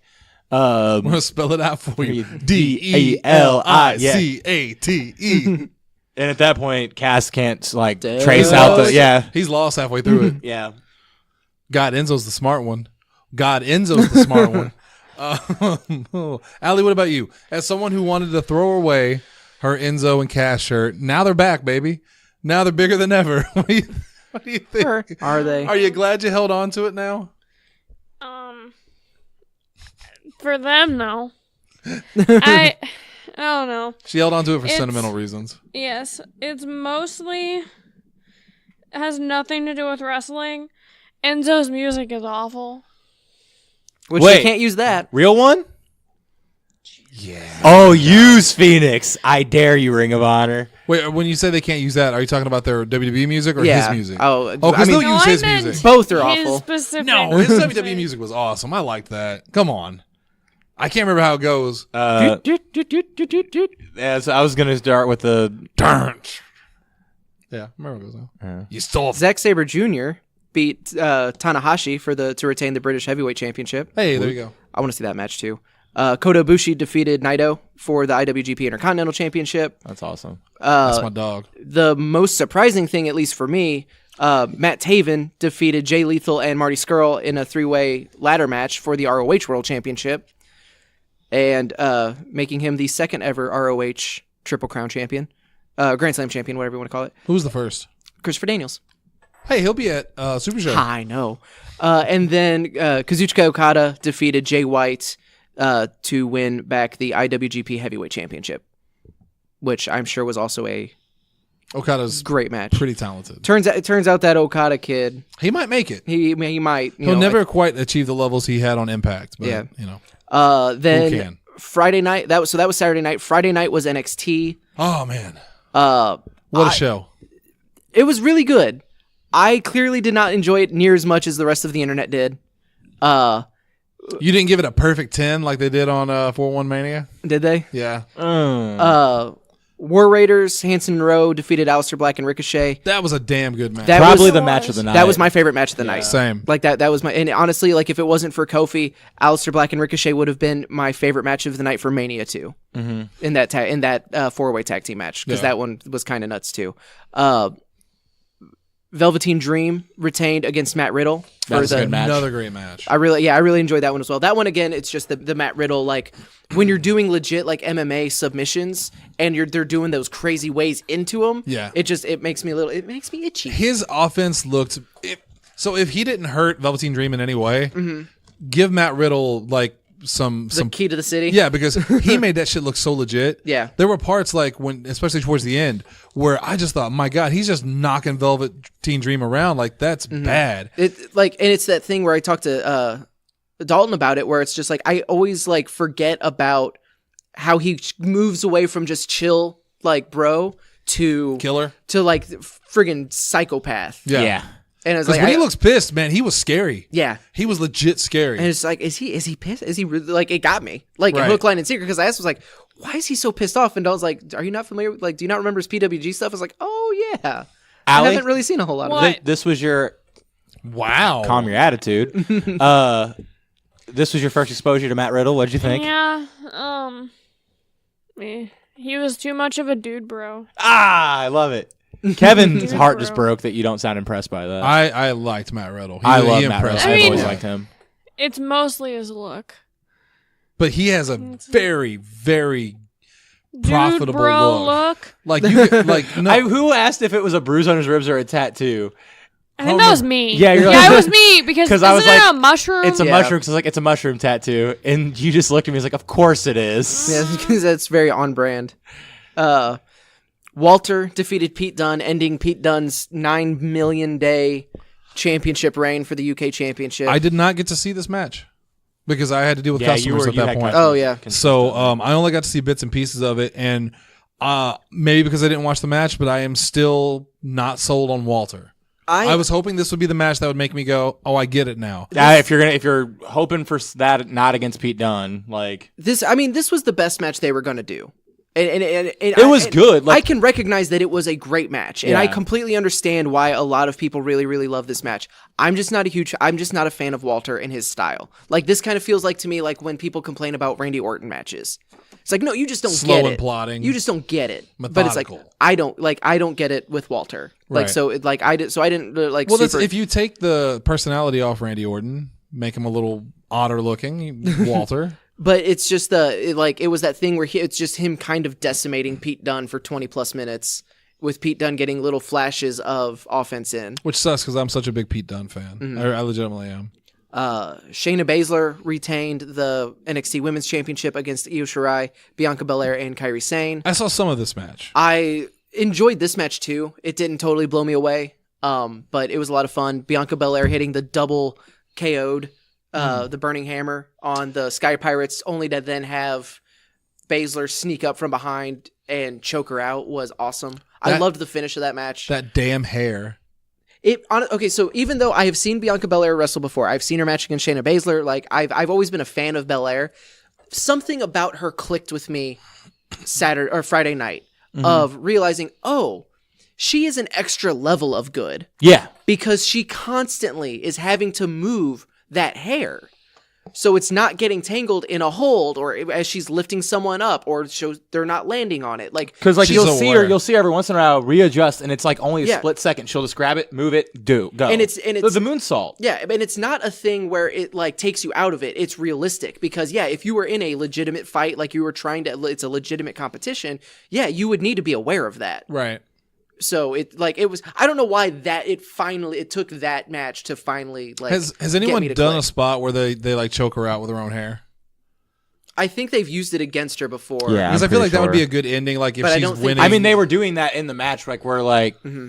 Shayna grabbed it and they were outside of it, but across each other from the pole. Mm-hmm. And she like yanked it and Yeah. yanked her into the post. Matt Riddle would say that's sick, Bro. bro. And then Johnny Gargano know it, defeats Adam bro. Cole in 2 out of 3 falls match, 2-1, to win the NXT Championship. This was the match that like I expected to blow me away, and it was good. But Ace and I agreed, I believe, on a part. It was the second finish, I believe. No, it was, Or was I think it was during the second fall, maybe. I don't remember. But they had a extended sequence. Yeah. That it's like, yeah, okay, that was very That's heavily very like choreographed. they went over that a lot. Because it was slow enough to really see like there. I don't know. It took me out of it. I don't want to go my immersion, but my immersion. No, It took me out of it. because they are both faster than what that sequence was. Right. And so it felt a little bit more felt like off. plotted out. Yeah, Yeah. it didn't feel right. Like you would expect it for Gargano or Cole. Right. Other than that, though, like I liked it a lot. I'm glad Johnny Gargano won. I'm a big fan of Johnny Gargano. I like Adam Cole. I like them all. Like I like everyone that's involved in that match, including the ref. I liked the. I kind of was hoping that Adam Cole would win because then you can have Gargano chase, because that's when the good guy's most effective is when he's chasing. Yeah. So for him to have to work his way through Undisputed Era to finally eventually get to Cole, I think would have been good. That said, That's like a video game. That said, they have been building this story for months now, and it is kind of a bummer that it's not Ciampa that he beat. But at the same Ciampa time, was there. yeah. But someone, I can't remember who, post something on Twitter or on like their breakdown of it, saying that no, like he didn't need to beat Ciampa for the championship. He already beat Ciampa whenever he went to turn on him again after the Dusty Classic. Yeah. And he one-upped him. Like, and now you can look at that moment as, oh, he hurt Ciampa. He sent him away. Like, so now what's left to do but to then win the championship that's eluded him this whole time. Yeah. So I totally get that, and that kind of put things in a different perspective for me. Yeah. Ciampa coming out was like, it was a feel good moment, and it was nice, and like Gargano deserves the world. Yeah. But I don't know. I felt wrong. And granted, they've already done the video of Ciampa talking about, where even the tweet of like, well, there goes all my heat. Yeah, because it's like a video of him with his kids. It's a very like, hey, look at this human. Yeah, so that was they already kind of did away with that, but I could have done without. It was the curtain call type, like the thing where it's just like, I feel like part of that though was starting to fade as soon as they brought him to the main roster and had him team with Gargano. Even though they were kind of carrying over that Gargano didn't trust him thing. Yeah, they were getting such a huge reaction that it's hard to keep. It's like The Rock. Like, it's hard to keep a guy heel when they want to love him so much. Yeah. Billy Hill's had the same problem where he's trying to be despicable, but it's so hard because they love him so much. Right. I thought it was good, though. NXT as a whole was good. It was a good show. Yeah. And that led us into WrestleMania. Well, it was weird. They did it on Friday this time, so actually Hall of Fame led us into the...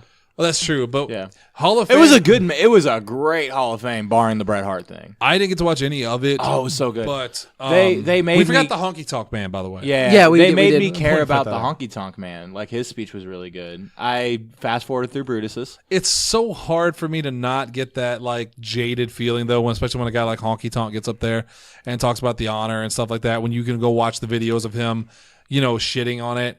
But I get it. Like, people are hurt. People don't think they're going to go in. You get the call. Suddenly, it's a big deal. You never realize how much you wanted it until you actually could get it. Right. So I'm not going to hold it against him. I thought it was great. Even the legacy ones, like Bruiser Brody was a legacy Hall of Fame fan inductee. Whenever Wahoo McDaniel. Yeah, whenever I saw Wahoo McDaniel, I was like, really? Right. But there are certain people like Bruiser Brody. Like, I feel like he could have been in a class, like not a legacy. Like, he could Well, have. so could legitimately- Wahoo McDaniel. Yeah, that was the one that threw me off a lot. He makes more sense as a legacy just because of the time frame that he was competing in. Do you think part of the reason Brody wouldn't go in as a main was because of how he died? Maybe because I feel like also because Cologne's in the Hall of Fame now. But now I'm being super speculative. Yeah, but and maybe it is because like they gave Cologne a legit induction, and the guy that he had killed is you had to, if you didn't see the video package, you wouldn't have even known. Allegedly. You wouldn't have even known that he was going in. Right. I didn't know he was going in until I think it was Boxdorfer posted it. Cody posted something in the group chat about like, wow, how many legacy inductees are there? It's like, are they doing legacy inductees? Like, I did not know because some of them were like behind like the guy that helped create the USA Network. Yeah. That makes sense you wouldn't put him on the main show. Yeah. But Bruiser Brody, Wahoo McDaniel, and there was one other one I can't remember that I was legitimately like, whoa, why is he not a main attraction? Yeah, give me a second. I'll look it up. Yeah. Brody and McDaniels were the two I saw that I'm just like, if they do this legacy thing. Which again, like I said, legacy would, because when I think the legacy, I think of people in the Wahoo McDaniel era. Like in that time frame, because it was so long ago, and it really kind of laid the foundation of what it'd be like if they did like a Luther. Luna Vachon. Yeah, Luna Luna Vachon. Vachon. That was the other one the hell out of me. that was the one that also pissed me off because I was like, she Like, okay, deserves a legit induction. I'm not trying to be like, why is she in? Because I'm fine with Tori Wilson being in. But you put Tori Wilson on the main stage, and I get why, because she's alive. right. To be fair, but Luna Vachon gets just a mention in the legacy. Like, that seems unfair to me. And I know that just sounded sexist the more I said it. But there's a lot of people that, like, you put them on the main stage, but you don't put Luna Vachon. See, Luna Vachon was so influential. and it's not even I'm saying that she deserves to be on it more than Tori. She deserved an actual Right. thing in my Induction, opinion. someone to accept for. Because like I'm not. I mean, I guess being part of the legacy class is also a big deal because like I will never be on either. But Like, calm down. like, it feels like one of those that whenever you put like it was like 12 people, it felt like It was a lot of people. in this legacy thing. It's just like, well, I would like for somebody to speak on the Wahoo McDaniels or Brody or Luna Vachon. Yeah, because But like some people, I get it. Like, and yes, I know the Warrior Award would be amazing for Jim Johnston, but like legacy class, Jim Johnston, like that. See, no, I don't think he should. I think he should be like on the stage. But like, Like Sue Aitchison would be someone that like Legacy, yeah. like that could be a legacy class. But it's one of those where it's just like Luna Vachon deserves an actual induction. Bruiser Brody, I feel like he was super influential, and then Walking McDaniels. I also like those were the three. I'm sure if I go back through it, I'd be There's like, "What more. the hell?" But someday down the line, someone's gonna go like, "Man, why isn't Luna in the Hall of Fame?" And they're gonna be like, "Oh, Legacy 19 she or is. 2019." Yeah, They just didn't say anything about it. Yeah. Like, that's weird. That would be like if they put like Brutus Beefcake. I wonder if any of it Bruce is Beefcake would Bruce be a Beefcake legacy. would have been an amazing legacy inductee, where I would have had to see 30 seconds of a video clip, and I'd have been like, "Oh, well, that was a poor choice." Do you think part of it? Do you think part of it is almost because had me. they don't have necessarily like they don't really have someone to speak? The only person I like with Luna Gangrel would be a good choice. I think Gangrel could do it and be good because that was her husband. Yeah. For until she passed away. But like Bruiser Brody, that's one that I'd be like, who do you get to speak for Bruiser Brody? Especially with the way he died. Yeah. Because do you not touch on that at all? Because that's the thing of like, so maybe like the people who are in charge of these estates, like they didn't want that because we don't know what goes on behind the scenes, like to make these choices. Right. Like I agree with you guys that these apps, all three of those names could have been mainstays, but we don't know, if they, didn't agree to that or, so- you can use it, but only for the legacy or, they couldn't find someone to, Well, I thought to myself, maybe it's because they're dead. Because all three of them are dead. In fact, everyone in that video, I'm 90% sure was dead. So I started to wonder, have there been inductions where a deceased wrestler was inducted and had someone speak for them? And I'm almost positive there has been, but I couldn't Jim think of Neidhart. one. But he was in a tag team with Brett at least, so Brett was there. Yeah. But like, No, Rick Rude had his his family. see, I knew there was one, but I couldn't think of it. Yeah. No, not Ultimate Warrior. Macho Man. Macho Man. Macho Man, yeah. I mean, Yeah, that's that's a common thing. Yeah, they've done because especially when this is heartbreaking to say, but like especially with the older generation of wrestlers, Right. majority of them are being put in posthumously. Yeah. So Yeah. I can never say that. Oh, word. no, I couldn't think of the word because I knew I was going to mispronounce it. Oh no, I knew so the word. I avoided just know it. I couldn't pronounce it. So I was going to say there's posthumously. there's like an 80% chance I said it wrong. That's just it's one of those words that I've read all the time. So Hey, that's to just hell how I with say the it in my head. fans. WrestleMania, we're not going to talk about every match like in depth because No. we don't have a lot of time. We're probably in fact skipping Raw and SmackDown other than the big things that happen. Which not a lot. Well, except one Very lackluster big thing. Yeah, very lackluster wasn't happy post-Mania about. shows. But let's talk about Mania itself. Tony Nese defeated Buddy Murphy to become the new Cruiserweight champion. Good on Did Tony not Nese. see that coming, but I'm super happy for him because I love Tony Nese. Yes. Carmella won. Abs. Carmella won the women's battle royal. Didn't So- like that. Yeah, like it. Could have been super cool for Sarah Logan to win that.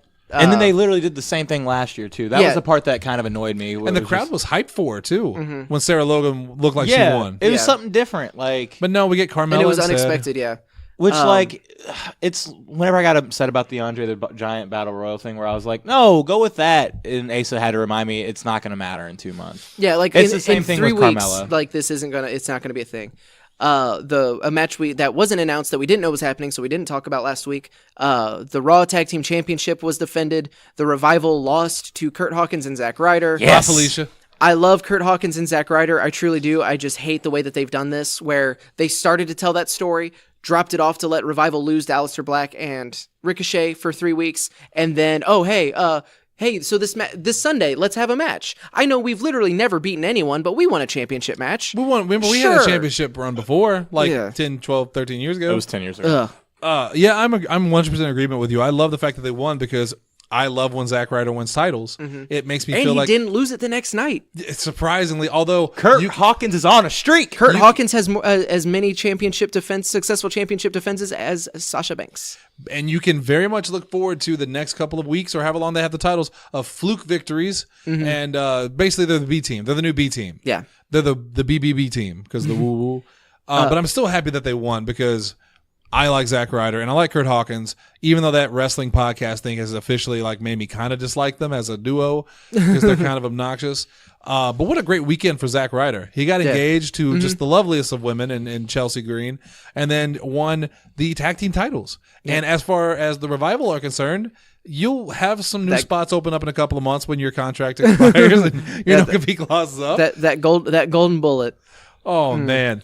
You were the Zack Ryder and Kurt Hawkins are the Bobby Hills of the track team. Braun Strowman won The the what? It's a absolute. King of Hill reference. Oh. Reference.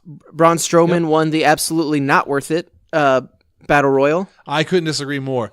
When Colin Jost to Michael J, I got nothing. It was less offensive than I thought it was going to be. I did love Michael Shea getting out of the ring. Like, whenever, like, it was just them three. Mm-hmm. And then he just looks at him and just nope, I'm leaving. I was like, that is the face of a man about to put himself over the top I think it would have been a lot better if Braun hadn't gotten a hold of Shea. Because then he just kind of looked like a bully. Like, Michael was a non-threat. He was getting out of the ring. And he really didn't do anything to really deserve it to that point. Yeah, it's almost like he didn't have to show up because he's not, under contract by WWE. I'm willing to irritates say me. they got paid really well. And you know what? I like to believe that also they're probably legit wrestling fans. So being told, hey, would you like to have a spot on WrestleMania? And it was super cool for WWE to get that mainstream exposure on Saturday Night Live. That's baffling. The night before. You mean where it's like an hour away from each other too? Yeah, where there were two people who were going to appear on this huge stage. That they did a bit and mentioned it and stuff. Well, okay. To be fair though, that's entirely on SNL. It's not on Michael That's what J. but that's what I'm saying. Also said Michael J. It's dumb that bad. I can't believe that they did nothing to help promote that. It was also, especially considering the history between SNL and wrestling, like that they would abandon them like that. Which also called that, so I won an extra point. That's not how points work. I also won an extra point because I was the only one that said Seth, Becky, and Kofi would all win. Okay, And I also won an extra point because I called Cena versus Elias. So Also, let me reiterate, that's not how points work. it's not up to you. Also, you get -5 points because you didn't call Scott Hall and Kevin Nash making the worst cameo. You mean prostate exam? because Kevin Nash's face was amazing. I could hear Vince laughing his head off. If my face was amazing, you mean he's definitely invested in Botox of some kind. Kevin Nash looked weird. Maybe it was just I saw him at a bad angle, but he looked like if you've ever watched the movie of Escape from New York or Escape from L.A. With the plastic surgeon of Beverly Hills, played by Bruce Campbell, in this weird he's got all this plastic surgery done. Oh, yeah. That's what he looked like, and it bothered me. And then Scott Hall. I mean, good for them. Good for them that they showed up. I'm glad. What was the point of that? No, there was no point. They needed a little bit of a break to kind of pace out the 7-hour show. I mean, good that we got Jost and Che in another segment. Yeah, the main show kicked off with Seth Rollins defeating Brock Lesnar to win the WWE Universal Championship. Surprising. Not that only that it went first, but that it was also so. I like how they did quick. it. Yeah, 2 minutes and 30 seconds. And he had to cheat to do it. Yeah. And then hit his finisher 3 times. Yeah. I kind of dug Paul Heyman's rationale of just if he's not on last, he's on first, so he can retain his championship and get the hell out of this trash city. Yeah, they'll be on a and plane and go home. back somewhere where they respect him. Yeah. So I like that. Seth Rollins won. AJ Styles beat Randy Orton. I'm surprised about that. I thought Styles was going to, I thought Orton was going to win. I also kind of thought Orton was. I think I picked Orton in that one too. But apparently, did you see the controversy about that match? No. How the crowd facing the entrance couldn't see it at all because there was just a bright ass light. Trishina was against that light. Just totally they couldn't see the match. Wow. So even Orton and AJ have both tweeted out and posted Instagram photos of. Why was it just that one match? Because I think they realized that they were blinding. I think it was part of an entrance or something that just didn't get turned off. Because the same thing happened to us at WrestleMania 27 during Alberto Del Rio versus Edge. Alberto Del Rio's headlights were still on the entire match, and they were blinding. And it was it made it. You had to kind of block the lights to try to be able to see the match. Yeah. So yeah, that's an unfortunate happening. And then even Orton, as he was walking back from SmackDown, was oh, bright, I can't see. As he was walking up the ramp after he RKO'd Ali. One of my favorite matches of the night, though, the Fatal 4-Way for the WWE SmackDown Tag Team Championships. The Usos retained against Aleister Black and Ricochet, Rusev and Nakamura, and The Bar. They're real good, Us. Yeah, it's we talked about it on Sunday, where it's the Usos have kind of low-key been, if not the one of the best tag teams in the world over the last 4 or 5 years. Yeah, it's one of those tag teams that you almost want to see them leave WWE so you can see some of those dream matchups you didn't know you wanted, like them versus the Young Bucks, them versus the Guerrillas of Destiny. LIJ, yeah. Yeah. Them versus literally any tag team. Usos versus the world. Shane McMahon defeated The Miz. I like that match. I thought it was fun. The ending was dumb, but like also very intense. You have Miz suplexing him off of the scaffolding into the giant like pit thing. Miz dad memes are my favorite thing on Oh, Twitter that was pretty good. I did forget about that middle part because if you remove that entirely, I would have really, really enjoyed this. I just hated the stuff with his dad, like because it looked bad. Loved it. I remember saying during that match, like, if Miz wins this, we couldn't do it without his dad, and then he lost anyway. Yeah. And the fact that, like, he did the suplex off that, I hated, because if you've got him up there and you want to really, you could have just thrown him off. Yeah. There was no that's reason how for you intense. to- That's how intense it was. Miz just was. He wanted to make sure that he sent Shane all the way to hell. And then he laid it on top of him, though. So unfortunate. In what was my second biggest reaction of the night, the Iconics are your new SmackDown or your new women's tag team champions. I again can't wait for them to be mishandled and Did you see the losing in a couple weeks. Did you see the video of them going around backstage showing everyone their side plates? No. It is wonderful. Was it adorable? Because they are yes. adorable. Yes. I love them so much. They've been kind of already it feels like whoever's writing for them now doesn't like quite get it, but it maybe like that backstage thing kind of makes me think that okay, maybe this is Well, because their backstage segments are always really good. Yeah. It's like a 'Cause they're- completely different thing. well, and when they're not scripted too, when they Right. can just go around and be Obnoxious. them. Yeah. But it's obnoxious in a good way. There was also a really funny tweet about that Johnny Gargano posted about like, they used to always annoy me on Snapchat and backstage and at the airport and 10 minutes before this photo was taken.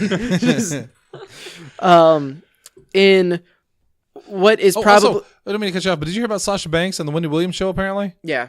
Where she canceled her appearance like right The day before of. yeah, and apparently Wendy Williams, her staff is fuming. They made a point to mention that they were fuming about it, and I thought, and Well, Wendy what are Williams, they going to do? Wendy Williams is a piece of shit human anyway, so I know nothing about her. whole other thing, What but he she- just said? Correct. Okay, yeah, she sucks. I will look into this. But then in what is undoubtedly going to be my moment of the year, probably my match of the year, Kofi Kingston defeats Daniel Bryan to win the WWE Championship. Really, Yeah. I'm a little surprised. Yeah, I'm sure you are. Fuck you. a little surprised. He had his New Day blanket on. I had my Booty-O's blanket. I was wearing the New Day shirt. If you want to know how it was, check There's a my picture. Facebook. Yeah. because I was not prepared for anything that was going to happen. I made it a point at that time to turn away and play, I think, Soul Calibur or something, Yeah. because I did not want to see the fallout of. I thought they were going to lose. I really thought Kofi was going to lose, and when he lost, I couldn't handle it because it's like you want something in your heart so much, and then it doesn't happen. And then you have to watch your friend break down mentally. Oh no! See, and again, I would have been fine if he lost because, depending on how he lost, Right. If New Day had turned because on it's him. still, or something like that. Yeah. Whereas, because then, if Kofi Kingston loses, Daniel Bryan, who's having the run of his career, is still WWE champion. Right. I can't be that mad about that. It would only been bad if Bryan had retained, and then John Cena. They pulled a Hogan from WrestleMania 9 when Yokozuna beat Bret Hart, and then then they Hogan had just Hogan comes come out. and Hogan comes out. If John Cena come out and won the belt that night, Yeah. then I imagine you would have Oh yeah, no, you something would have like. quietly packed up your stuff. Oh, it wouldn't have been quietly. And you would have never seen me again. But no, this, I said it last week, this is easily the most invested I have been in a professional wrestling match, probably in my entire life, in a story. Seeing all of the videos of the people reacting to it. Oh, Shad and MVP. Shad and MVP, but even just fans of little parents filming their little kids. There's one really look, Dad, I'm Kofi Kingston. Holding up his replica championship because representation is very important. And, you look at the lineage of the WWE championship and you now have 2 black champions. The only one has ever been The Rock. Right. Yeah. Which- And there were some people that make the argument, well, he's half Samoan. I used to make that I think I even on the show a couple weeks ago said something similar to that, but it's just that's a bullshit take. And that's just wrong, and I was very wrong when I said that. But and people will try to be oh well, Mark Henry and Booker T, but nope, those world champion and WWE champion Different belts. they're different belts, Different and belts. there's different there's a different weight to each Right. of those. If Booker T, I guarantee would say the exact same thing. Mark Henry too. Yeah, Probably. Yeah. Mark Henry also had a really encouraging thing that he said to Jay Lethal, about being the first non WWE wrestler to like headline an MSG show, In, like, as a person 50 of color. years, yeah. So super cool. And that is really awesome because I don't know how to say it right without sounding like, I don't know, stupid. The fact that there is a black champion is so phenomenal because wrestling, even though it is all cultures and all races and all nationalities, especially in WWE, there is a glass ceiling. Yeah. And it is skewed towards white men. So to have Kofi, and I know it's not going to last forever. I know it's probably not even going to be a great run. I'm sure they'll F it up. They did with Rey Mysterio. But to have that moment for Kofi, what a great moment for humanity. No, yeah, and just like Xavier Woods like hesitating to pull the cloth off of the championship and like him legitimately just bawling. Yeah. Just like this was the ultimate feel good moment. Yeah. Like it really was. So and they didn't screw it up. Yeah, they really didn't have someone come out and destroy them after the match. Yeah, no, there was no turn. They just let it happen, and it was genuine. Like I said, like this is going to be my moment of the year. Yeah, just there's no way about it. Samoa Joe choked out Rey Mysterio in a minute. Thanks for coming, in Ray. that promo on Tuesday. Whew.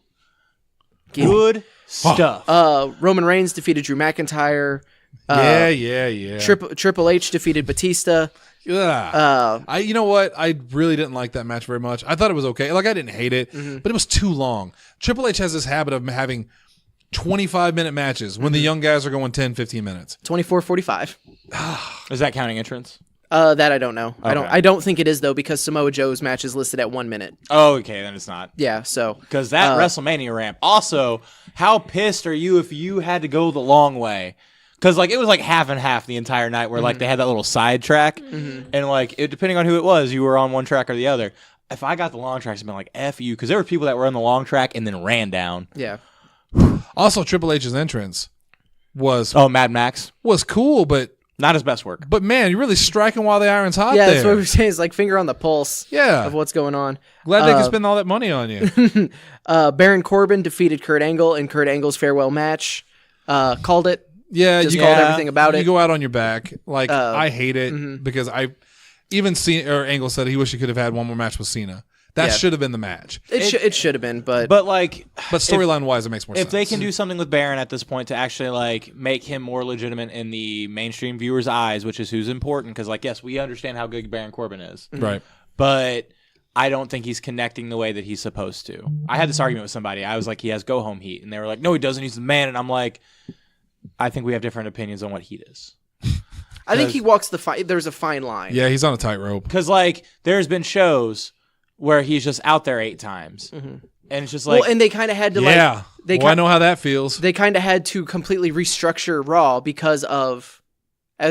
in part because of him and how much like he was showing up and stuff. So and my favorite part is that when they went out, the McMahons went out and basically said, "We're terrible at this right now. We know it, but we're going to make it better."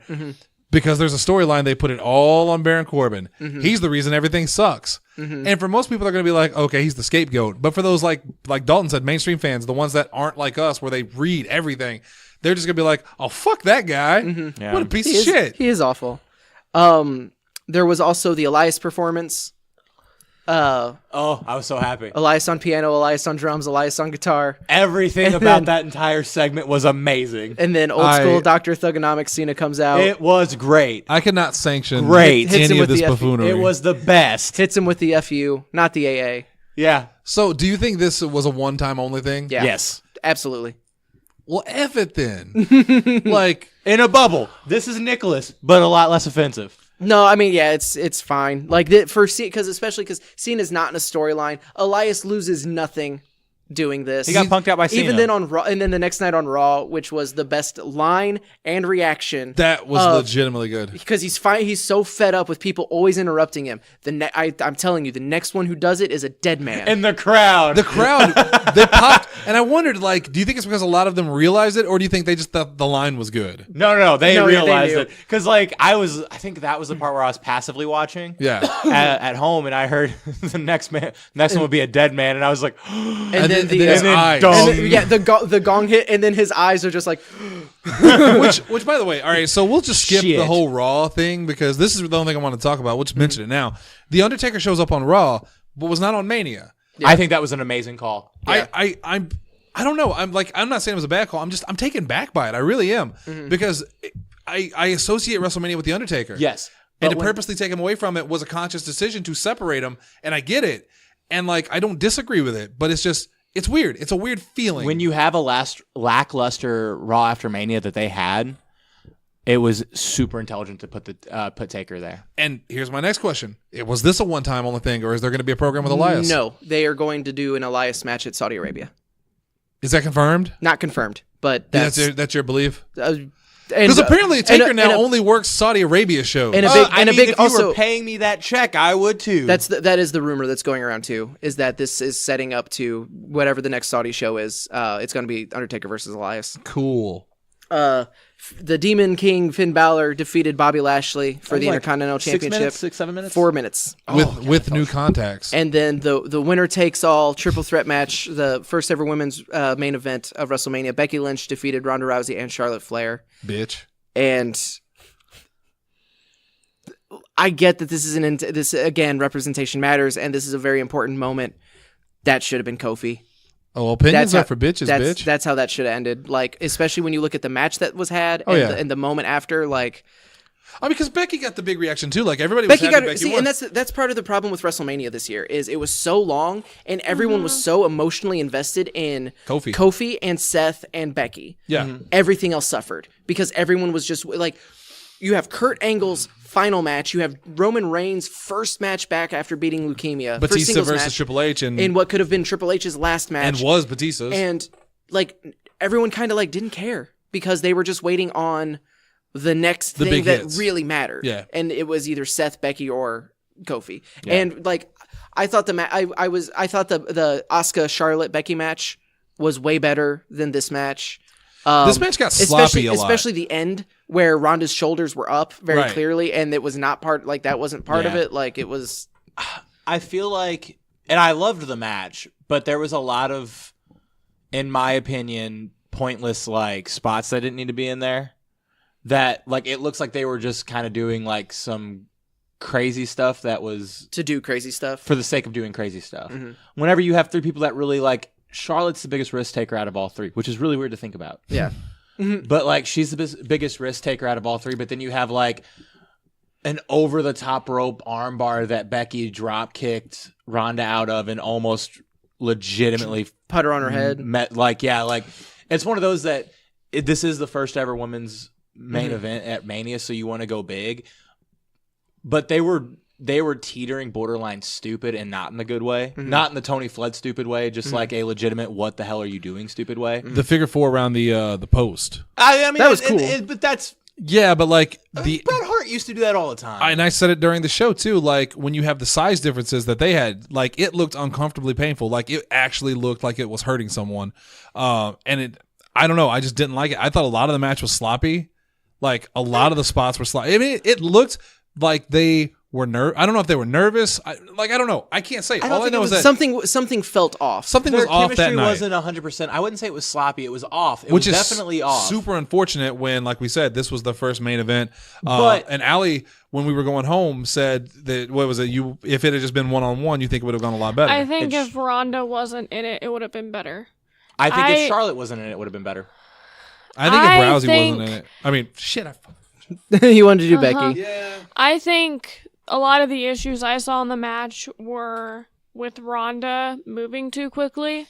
She wasn't letting things build. It was just... And Charlotte was catching with her, which was also a thing that was happening. Charlotte was catching up with that speed, and that was throwing it off too, because that was something that Sadie said. The biggest, and I think it was Heath at Stride, we were talking about it the day before Mania. He said if Mania would have been in early March, I would be way more excited for the women's match. Yeah, they've totally screwed up the build. Yeah, they jumped the shark way too hard on that build. Like you had Becky being injured. Becky should have been injured until last Monday. Literally, she had not done anything. Like she never got to spin and never got her part taken away. Like, but it was literally like well, I mean, it's gonna be a triple threat no matter what. But I guess if you're cleared by that Monday, and then do the exact same thing they did with Seth. I understand. I hated it when they did that in the Women's Battle Royal, but whenever they did it, Seth versus Triple H, it was perfect. He dropped the crutch like a week before Mania. Yeah. And came and attacked Triple H. Yeah, it was overbooked to hell. And that's all they needed. That's all you needed with this Becky thing. And then you just went way too left field with it. And then that's part of the thing that like makes the Kofi thing so great. Because it was so like it was last minute. It was relatively last minute. It was an accident. Yeah, it wasn't like this wasn't the original plan. Right. It was just that that organic groundswell, and they told it perfectly. Between Vince trying to stop him, Brian dropping the B+ player line, which was just like, a great throwback. Yeah, and he's Tyler's totally right. Like if this would have been at the start of the build, they just let it go too long and it got too weird. And just too many different things got added that didn't need to be. And yeah, so it ended on a weird note. And also, at that point, the crowd had been there for, 7 hours. And that botched pinfall will taint that forever. I mean, and they'll work around it. They'll have other angles that, hide it. But yeah, that's that was bad. Which, and granted, this taint is a lot better than Carmella. Well, yeah. Well, James Ellsworth. Yes. Not Carmella. James Ellsworth. Yeah. Because this was accidental. Yeah. This looks like it was just a mistake, but it's just unfortunate that was the end. You know? And it was what it was. They should have ended with Kofi. They put so much of an emphasis on, we have women in the main event for the first time, that it almost put such an unrealistic expectation of it that there would have been nothing that would have satisfied everybody. Yeah. They really shot themselves in the foot with that match. Yeah. Yeah. And it's so unfortunate too. Yeah. But like I said, it wasn't bad by any stretch. It wasn't a terrible match. It didn't live up to its potential of what it could have been. I know so many bitches. Oh God. Yeah, Ronda Rousey. Bitch count. I want to see they have the movie sins count. I want the bitch count. That's got to be a Botchamania ending of just like the running tally of not even just for that match, but like the weeks leading up. And then please end it with Key and Peele going, I said, bitch. You said it though. What? Like you said the word. Rapid fire Raw SmackDown. Yeah. Very lackluster for post Raw. We got Undertaker appearance. We got Lars Sullivan debuting. We got Sami Zayn returning, cutting an amazing promo. Yeah. Love that promo. Oh yeah. That was great. Even then on SmackDown, the repeat of nah, you're not worth it. You didn't have the bait and switch though on Raw, which rubbed a lot of people wrong the way. Before we get to that, because that is the main thing coming from Raw, we also got the Bray Wyatt tease. You think that was Bray Wyatt?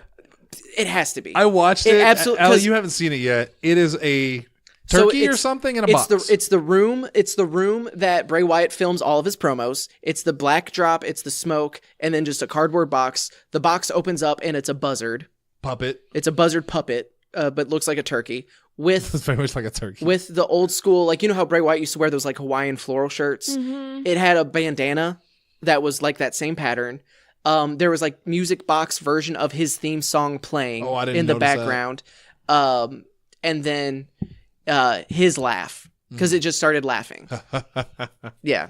And then they did the flash, but it was the puppet's face instead of him.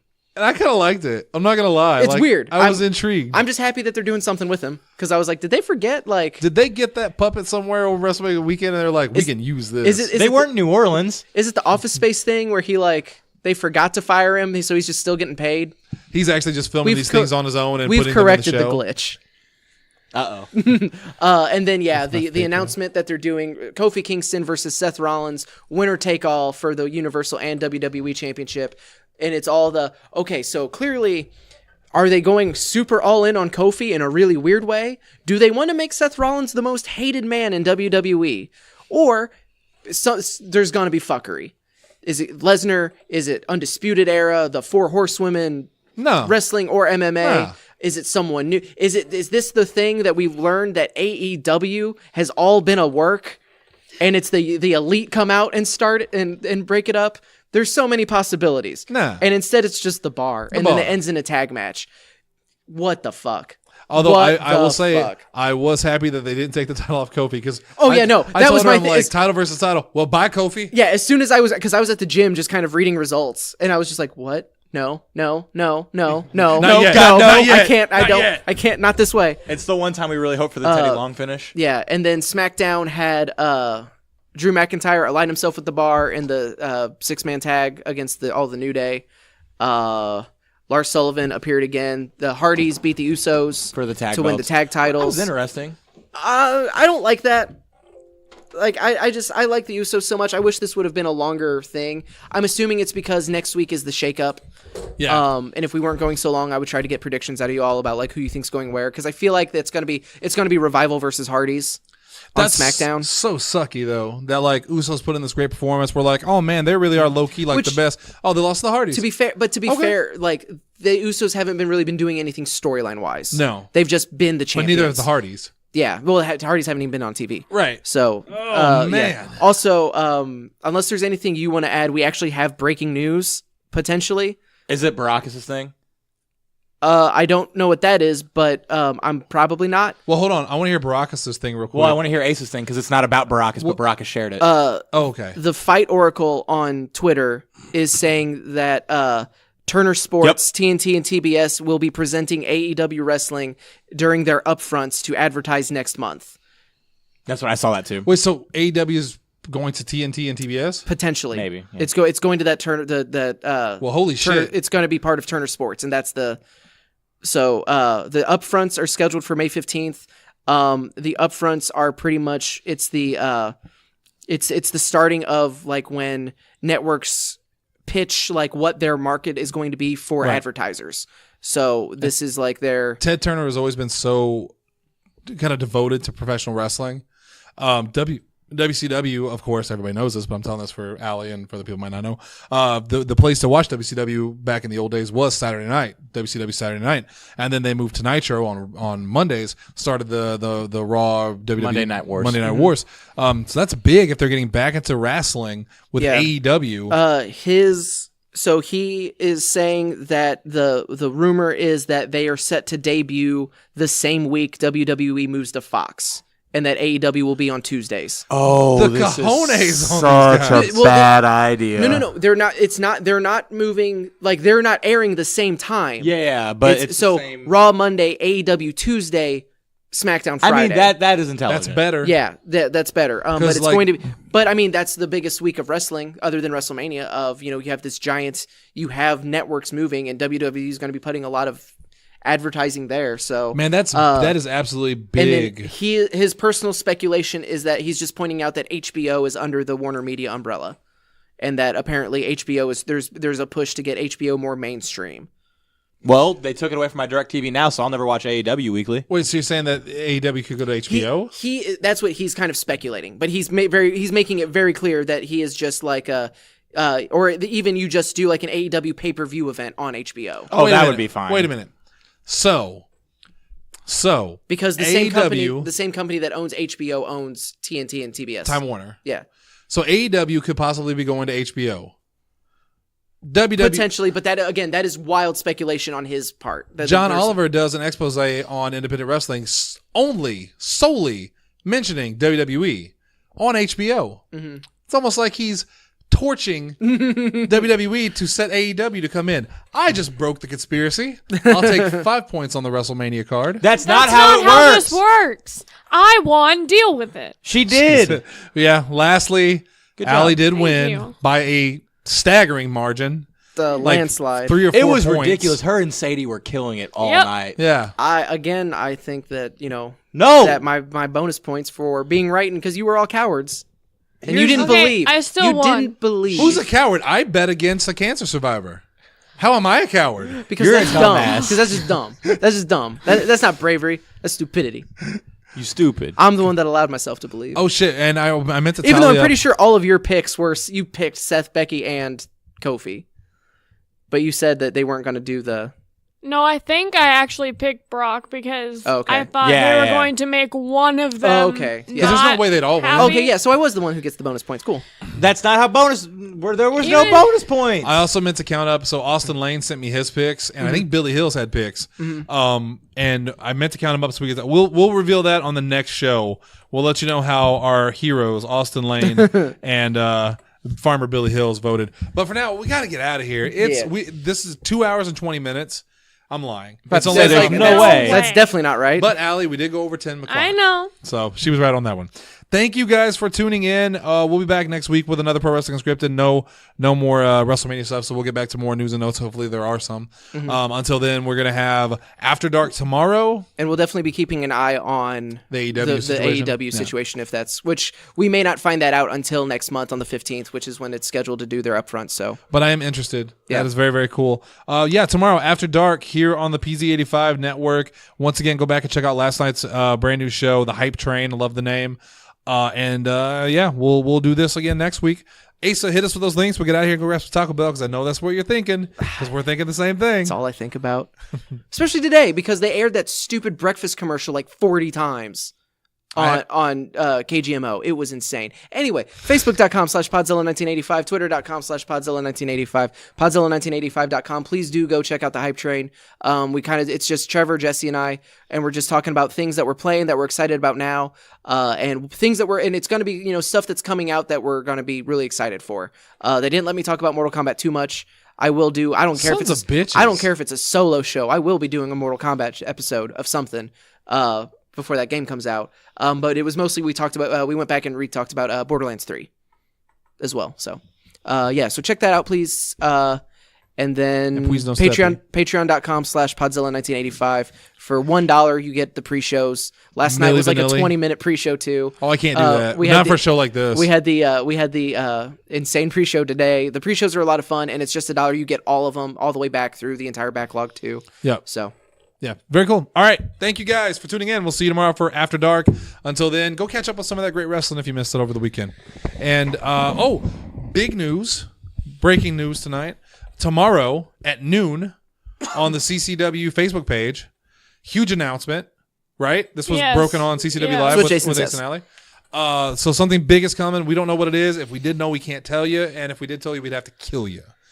Pick your poison. All right, guys. Until then. For myself, Ace the Great, Ali Abear, and the Big D Dalton Anthony. Later.